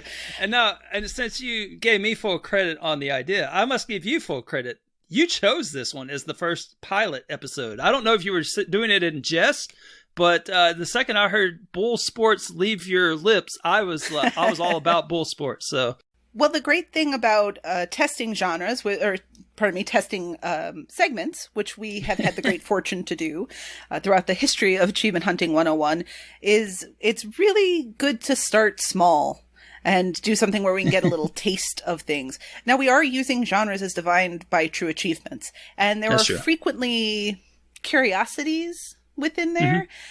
You all who have listened to me at any point know that I love the fact that L.A. Noire is a puzzle game. What now? Bull sports is pretty clearly bull sports. It's also a very small genre, so it's a good, small, easy place for us to start and get a sense of what works in the segment, what doesn't work from the segment, get feedback from awesome listeners who take the time to give us feedback, see what they think and how we can continue to modify it. So it was a perfect, just little slice of a genre that'll let us get started here. So before we kick off speaking about the games within the genre, what is bull sports? For the duration of this segment, we're going to be using the TA genre definitions. So, on True Achievements, a bull sports game is a game that primarily consists of bovine sports, such as bullfighting or bull riding. So, this is pretty narrow. And Elroy, you're usually kind of the stats guy when you do things. We've all heard how you roll out those stats on Milestone Musings. So what did you discover about bull sports when you were doing your research?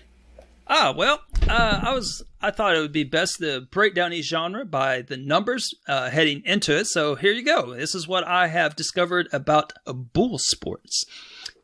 Number of games, that would be 3. Total Gamerscore, you can get 3,000 Gamerscore worth 7,415 TA. So somewhat challenging genre. You have overall ratio of 2.47. And the highest ratio Chivo in the genre, it's actually a tie. I guess you get both of these kind of the same frequency. But it is sheer steer. You get that for roping 150 steer in team roping. And rough stock rider for riding 150 bulls in the bull riding event. Not sure if those have to be different bulls. And both of those are from Top Hand Rodeo, which actually is the first release in this genre. First release, Top Hand Rodeo, 11/2/2012. The latest release was 8 to Glory, and that was in 2018, July 31st. And the average rating on TA for the games in this genre is 2.3 stars. So the ratio is higher than the stars. And that's always a bad sign. And the most popular game, as per Tracked Gamers, is no other than Toro with a 1,303 tracked gamers, and the least popular Top Hand Rodeo, 155. So given there's only 3 games, that leaves 8 to Glory in the middle there. So that it would be a breakdown of it by the numbers. So anything jump off the page at you there? Well, I think you took some time also to highlight those folks who were the top in Gamerscore and TA, correct, when you were doing your research? Yes, I did. I don't see where I did that, but all right, I think I pulled it down. So this is Elroy's research, again, just to make sure no, that's great. I don't know where it went. So the Gamerscore leader of the genre is Big D the Chief with 2,465 Gamerscore. And the genre leader in terms of TA is a tie between Memories of Final and 3 Manager 6, both of whom have 5,815 TA. So I'm not the greatest at math, but I think these are all, full 1,000 G games. As you said, there were 3 KGS overall. Mm-hmm. And it's been 3 years since the last one came out, and we don't have a single person at 3,000 Gamerscore. Very interesting. Yeah, that might have something to do with that difficulty level that we mentioned there, or just lack of interest. We're really not sure that that the bull genre is really pulling them in, as it's not exactly a must have genre, I guess, as of late. So I now have the accurate research in front of me, so thank you for that. Mm-hmm. And let's see here. What is interesting, though, is it seems from TA there's no achievement in the genre, not a one that's marked as discontinued or unobtainable. All the achievements have been earned, or if they haven't been earned, I believe they all have been earned. So it's possible to have a full genre completion. So if you're one of those folks out there that's been looking for a genre that you can own, bull sports just might be it. I mean, that you can just take the bull by the horns and go with it. So let's talk bull sports. So do you have any experiences to bring on the bull sports genre? So this is not going to be the norm when we record this segment, but I actually have no experience with this genre. As we've discussed, it's a very small number of games. I don't own or have access to them, I think. So I don't, but I'm pretty aware that you do. So did you want to share some of what you've experienced as a bull sports aficionado? Okay, well, so myself and bull sports, we kind of go back. I mean, I grew up in Texas, so it was common to go to the rodeo in it was just a common thing. You would go to the rodeo on the weekends when there wasn't tractor pulls or anything like that. So such always, different living. Yeah. I have a singular bull story. And not, bull, but like a bull. And that's when there was an illegal rodeo up the block from where my brother used to play roller hockey. And one of the bulls escaped and was running up the avenue. And the police were just, unfortunately attacking this bull because it was out wandering the streets of New York City. That's as close as I've ever come to a bull in my actual everyday life. Well, okay. Well, I'm really curious what makes what goes into organizing an illegal rodeo. I've never heard of an illegal rodeo. Well, they're probably all legal down in Texas, so yeah, it's not something there's no reason for an illegal one. Mm-hmm. Yeah, so I grew up with it, and my family we would watch them and everything, and so I have a lot of fond childhood memories of watching PBR with my mom, and she always actually. For those who are not familiar, what does PBR stand for? I'm sorry. That's okay.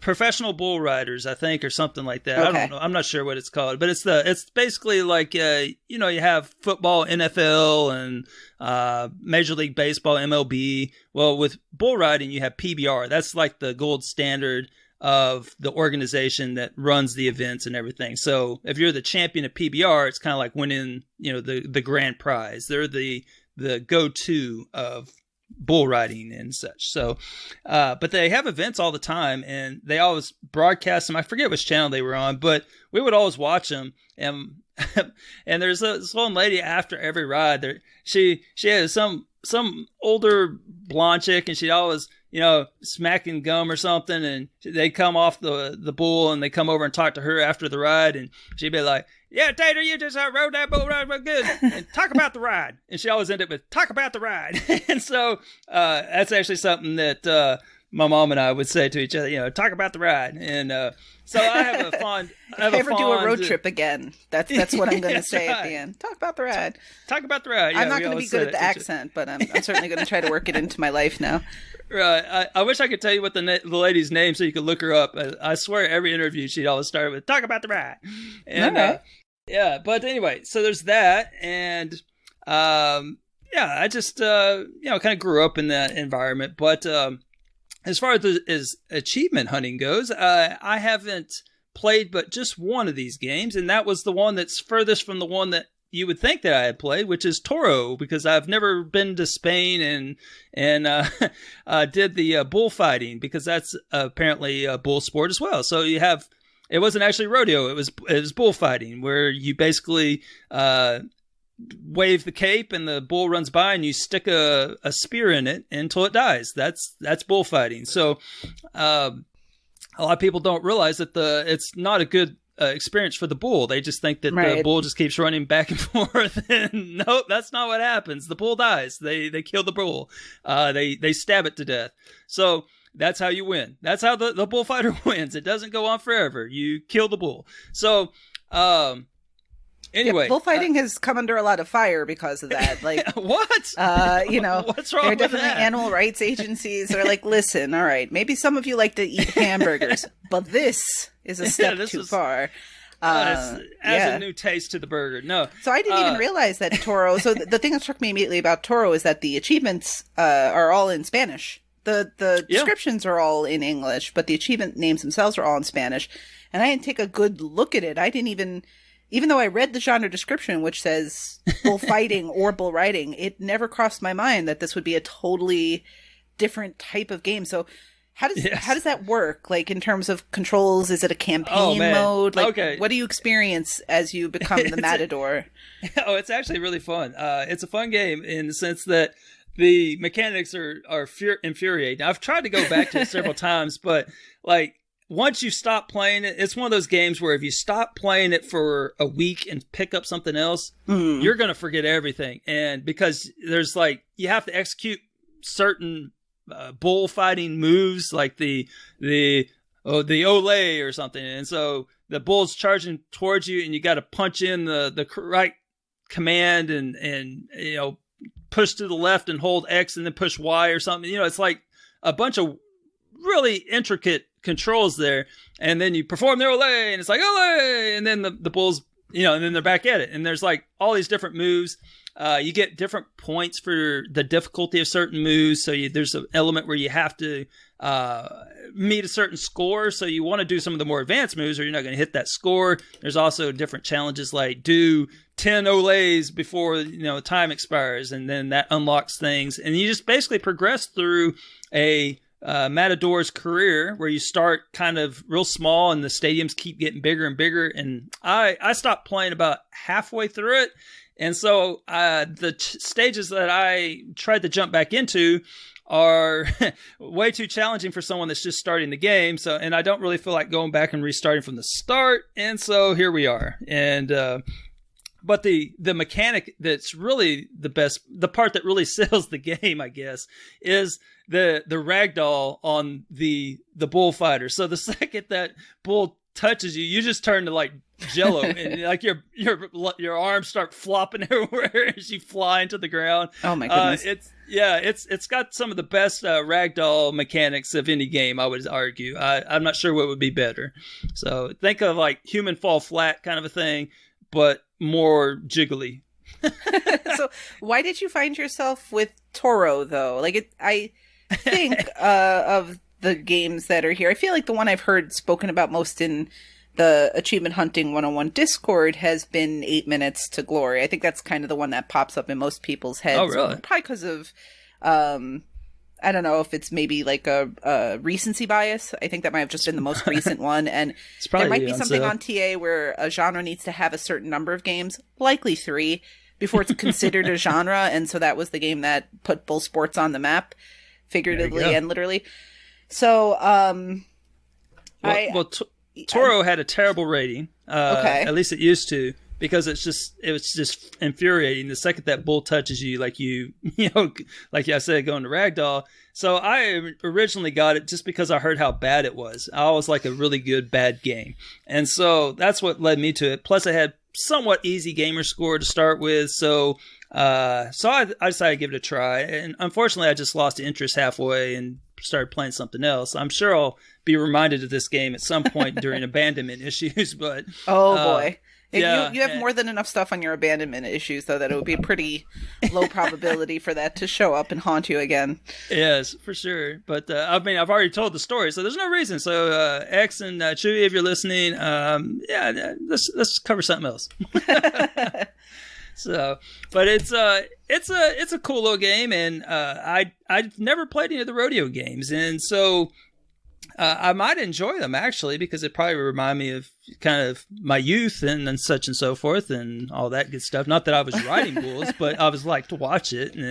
And so... You never did one of those mechanical bull kind of things? No, I've never done one of those. Those are all about balance, though, so right? And it's like balance and like your leg strength, isn't it? Because you're trying to kind of grip the bull with your legs, essentially. Well, if you touch if your arm comes down and touches the bull, which is true in actually rodeo, that you have to, a lot of people don't realize that you have to keep one hand up at all times. All right. So, and also you talked about how bullfighting is kind of gotten the bad rep, given that you're actually stabbing a bull to death. Mm-hmm. Well, a lot of people have a problem with the actual rodeo with the bulls because they think that because bulls, they're bred to buck and everything like that. And I was actually had a misconception about it. I did some research on this because I wanted to make sure I had it right. And I was always under the impression that basically they put a belt across the nuts of the bull. Oh. And that's what made the bull buck so vigorously because, it was really tied across the nuts and that's going to make you buck. And so I did some research and apparently that is a common misconception and that the belt is actually nowhere near the genitalia. It's actually across the midsection. So I always was wrong about that. Yeah. So it doesn't cause any, unpleasantness to the animal. And that's how they, always combated that. So anyway, so there you go. And I find that I obviously don't know much about bull riding as a sport. Mm-hmm. I think once a year, maybe the rodeo would, a legal rodeo would come to Madison Square Garden. And it was one of those things where you'd go, who wants to go to a rodeo and just kind of ignore it. But, oh man, they're pretty exciting. The bull riding championship series would come through town every now and again. Mm-hmm. And, I've seen it and I have a sense of the whole idea that you have to be on for 8 seconds, but I always found myself thinking like, I know they rile up the bull, but each bull ride isn't going to be the same because the bull is different, right? Like you can't pick a low difficulty bull if they're just not feeling like, I don't know if there's a sense that they're all similarly vigorous with the way they do that or not. But there's a couple things on that. Okay, go ahead. All right, so one thing is that when the PBR, when they show a live show and everything like that, they always tell you what the bull's record is. So you have like an undefeated bull. It's like, okay, this is Thunder or whatever, Blitzkrieg the bull or whatever, and then it shows the record underneath it, and it's like 23-0, and you're like, dang, this bull is tough. And so like. And then also, if it's a boring bull, you're going to get a score, but your score is not going to be very good. You're graded on the difficulty. So you want a challenging bull because it raises your score. So I don't know if that's reflected in the game or not because I haven't played it, but in the PBR series, that's what you want. You're looking for a bull that's not, so tough that it's going to throw you off in 1 second. But also one that's going to give you a good ride so that you can get a good score. Well, that's great segue, actually, because achievements are obviously part of what we're dealing with when we're talking about games in the Xbox ecosystem. And I've not played games in this genre, but I would assume there is sort of a difficulty slider. I did not realize that slider already exists in the way that bull riding is presented, in that if you get sort of a tamer bull who has a losing record, you're going to get scored less. But I would imagine that the achievements would bring that sort of stuff in. Now, I know you said you hadn't played the bull riding games, but you had played a bullfighting game. Were there any achievements that stood out to you that you were able to earn? I know you said about 50% of the campaign. It looks like Toro's a campaign-heavy game in terms of achievements, but there's other stuff going on. So did anything stick with you? Absolutely. So nothing from the campaign really stuck with me, but it does offer a couple of mini games in it. And one of them is basically the traditional game, like think like an Olympian game where you have to throw a hammer. So where you have to like mash a bunch of buttons and then get the angle right, kind of a thing. And then you throw it, you're looking for usually like a 45-degree angle at max speed, and that usually gets you a good grade. Right, yeah, that's like the discus throw in track and field. Right, and yeah. You're always like 1 degree off, and you don't make qualifier and toss your control. But okay, so same idea. Yes. You're going for a trajectory and a distance. Right, so you're not throwing a bull, you're actually throwing the bull runner. So think like running of the bulls, and so you're the bull in this mini game, and the Chivo is called Salto de la Rano. Any guesses on what that means? I don't have the first clue. Okay, Rano is frog. Okay. La Rano, Rano is frog. So it's actually called, it's the way they say leapfrog. Oh, what an appropriate achievement name without us realizing it is. Okay. Yeah, exactly. So leapfrog is the achievement, and you have to, the description is you have sent the bull runner to the sky and scored more than 70 meters. So we're 25 Gamerscore, a 1.55 ratio. So basically, you're in charge of the bull. You mash the controller buttons, get max speed as you're heading towards this helpless individual that's facing away from you, and you hit them right in the arse, and they fly as far as your angle and it's basically the same thing as those Olympic sports. So, and then the bull runner lands, and that's where your score is. So okay. So it's kind of a silly little game, but it's fun because the whole game, the bulls are getting killed by spears, so it's nice to have the the hoof on the other foot, so to speak. So a little comeuppance there. Yeah, exactly. So you sent the annoying bull runner to the sky and have him land far, far away.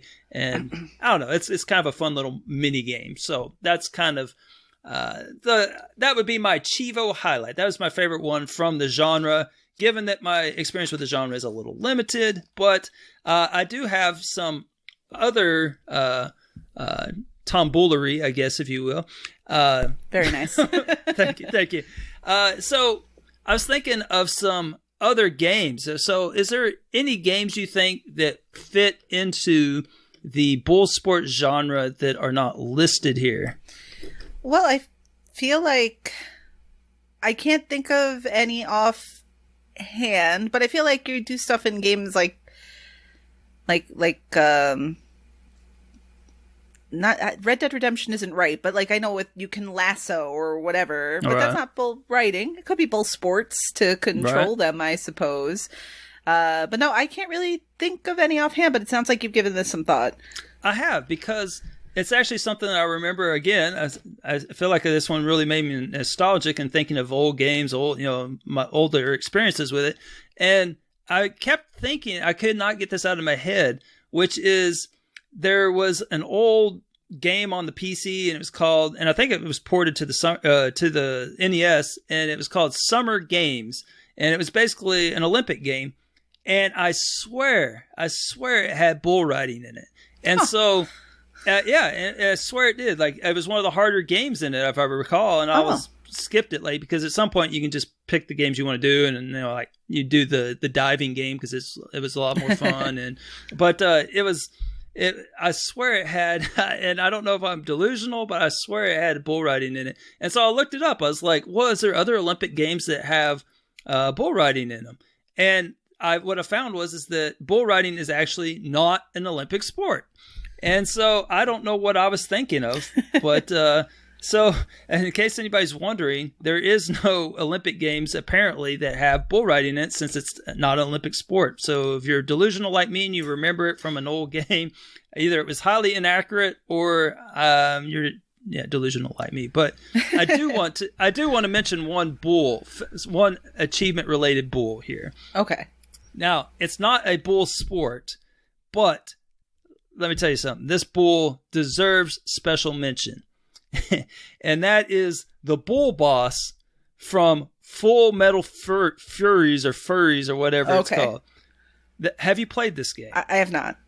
Oh my goodness. So I think it's the first boss first boss fight you encounter. It's a beat 'em up, and you basically are trailing this bull god. It's like a god that takes the shape of a bull, and this guy is hysterical. It's one of my favorite characters in video games.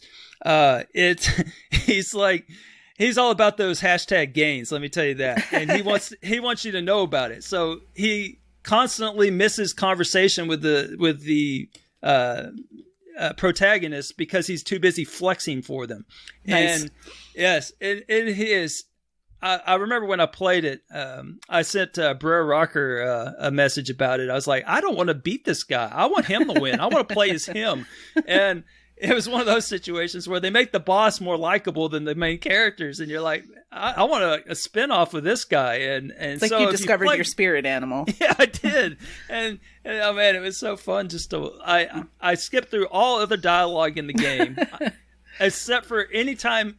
Well, it was only early on, but I didn't skip the dialogue when he was in it because it made me laugh. It was great. So if you've never played the game and you want to fire up, I believe no, it's not on Game Pass anymore. But next time it comes around, go ahead and get it. And him alone, that boss alone, is worth the price of admission. So there you go. You heard it here first. So we got a bull riding adjacent recommendation. Yes, so awesome. That's right.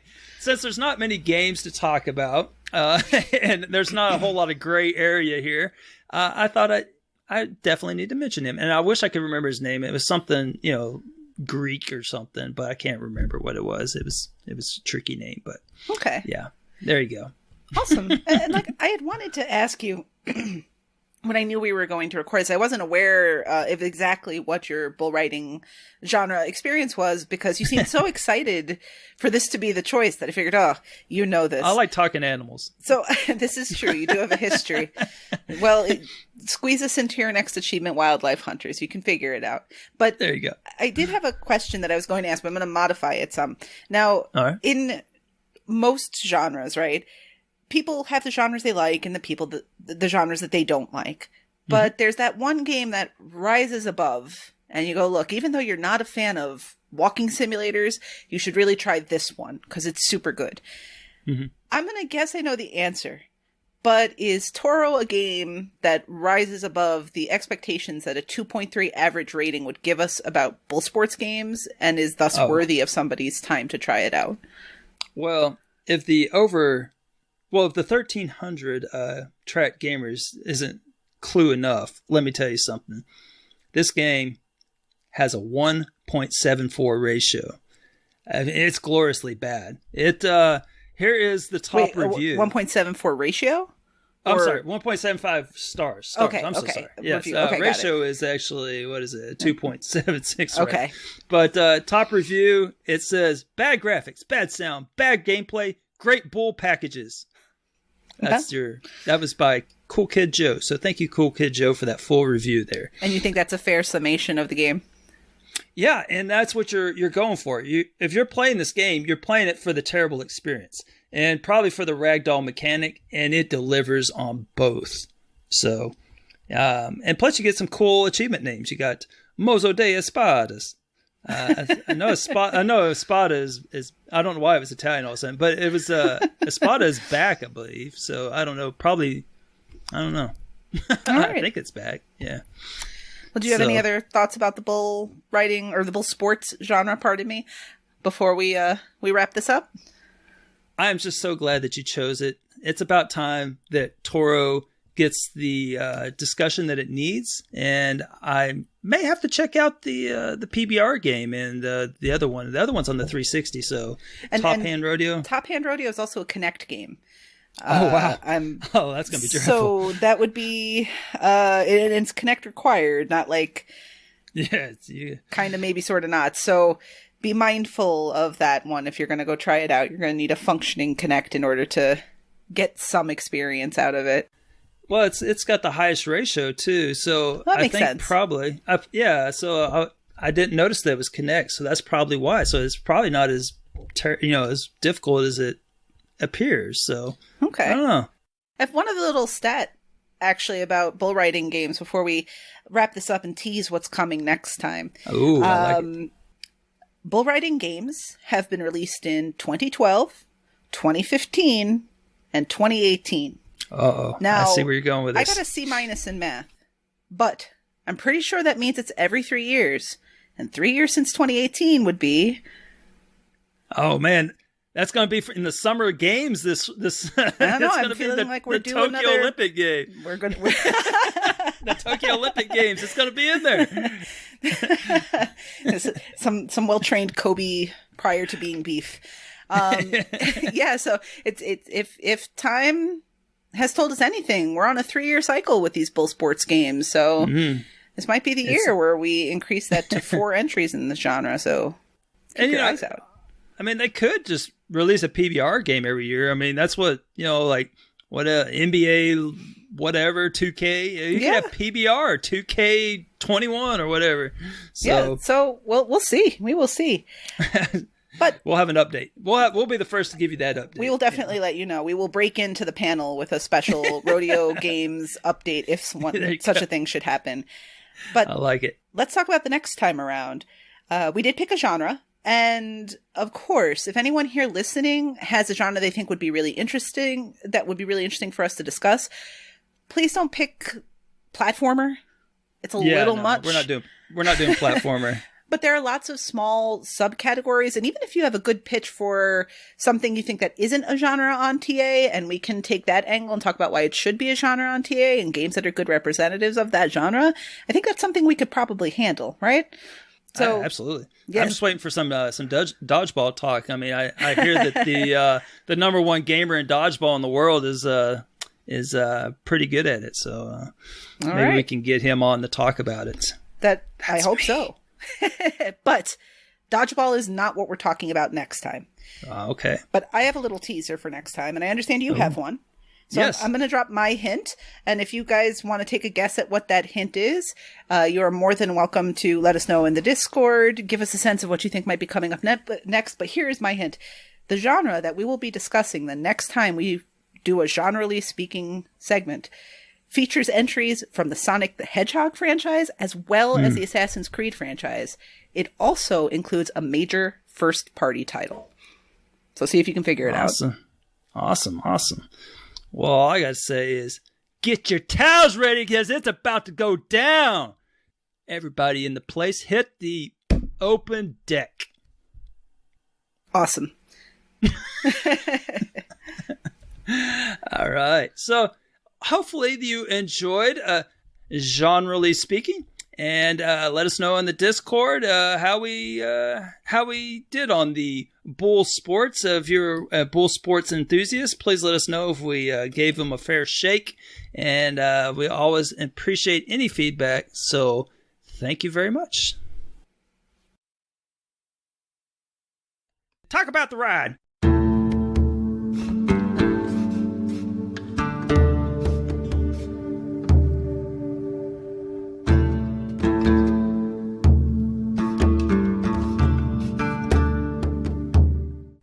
Welcome to another edition of Wakavania. I'm Waka Pale, and if you listen to this close to release, Chasm is 50% off, down to $10 from $20. Unfortunately, I wouldn't recommend it at either price, especially if you are a completionist.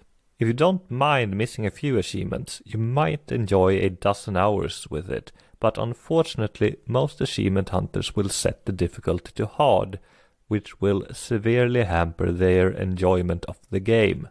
Chasm is a 2D pixel art procedurally generated metrovania with handcrafted rooms randomly placed each playthrough. It doesn't use all rooms available, which reportedly sometimes makes the zoologist achievement for adding all enemies into the bestiary impossible in some playthroughs due to some monsters not appearing. As a playthrough is roughly 10 hours, this would be demoralizing.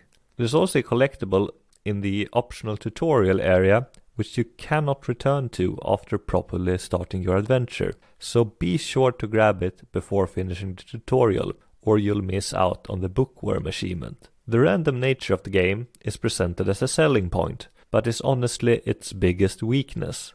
Instead of a coherent world with balanced and tuned encounters, puzzle and traversal rooms, you end up with a mishmash of sometimes terrible sections between semi-randomly placed save rooms.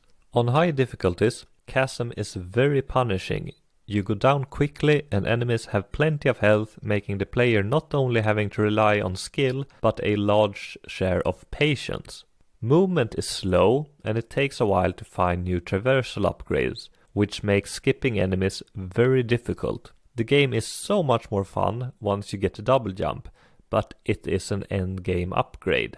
Chasm requires plenty of backtracking once you get new abilities, but considering how sprawling, boring, slow-paced and incoherent the world is, exploring it is not as fun as it should be, especially on higher difficulties. After completing the game, you unlock Mortal Mode, which enables permadeath. The first playthrough I completed was set to hard, which was rough. It's not extremely difficult, but very tedious.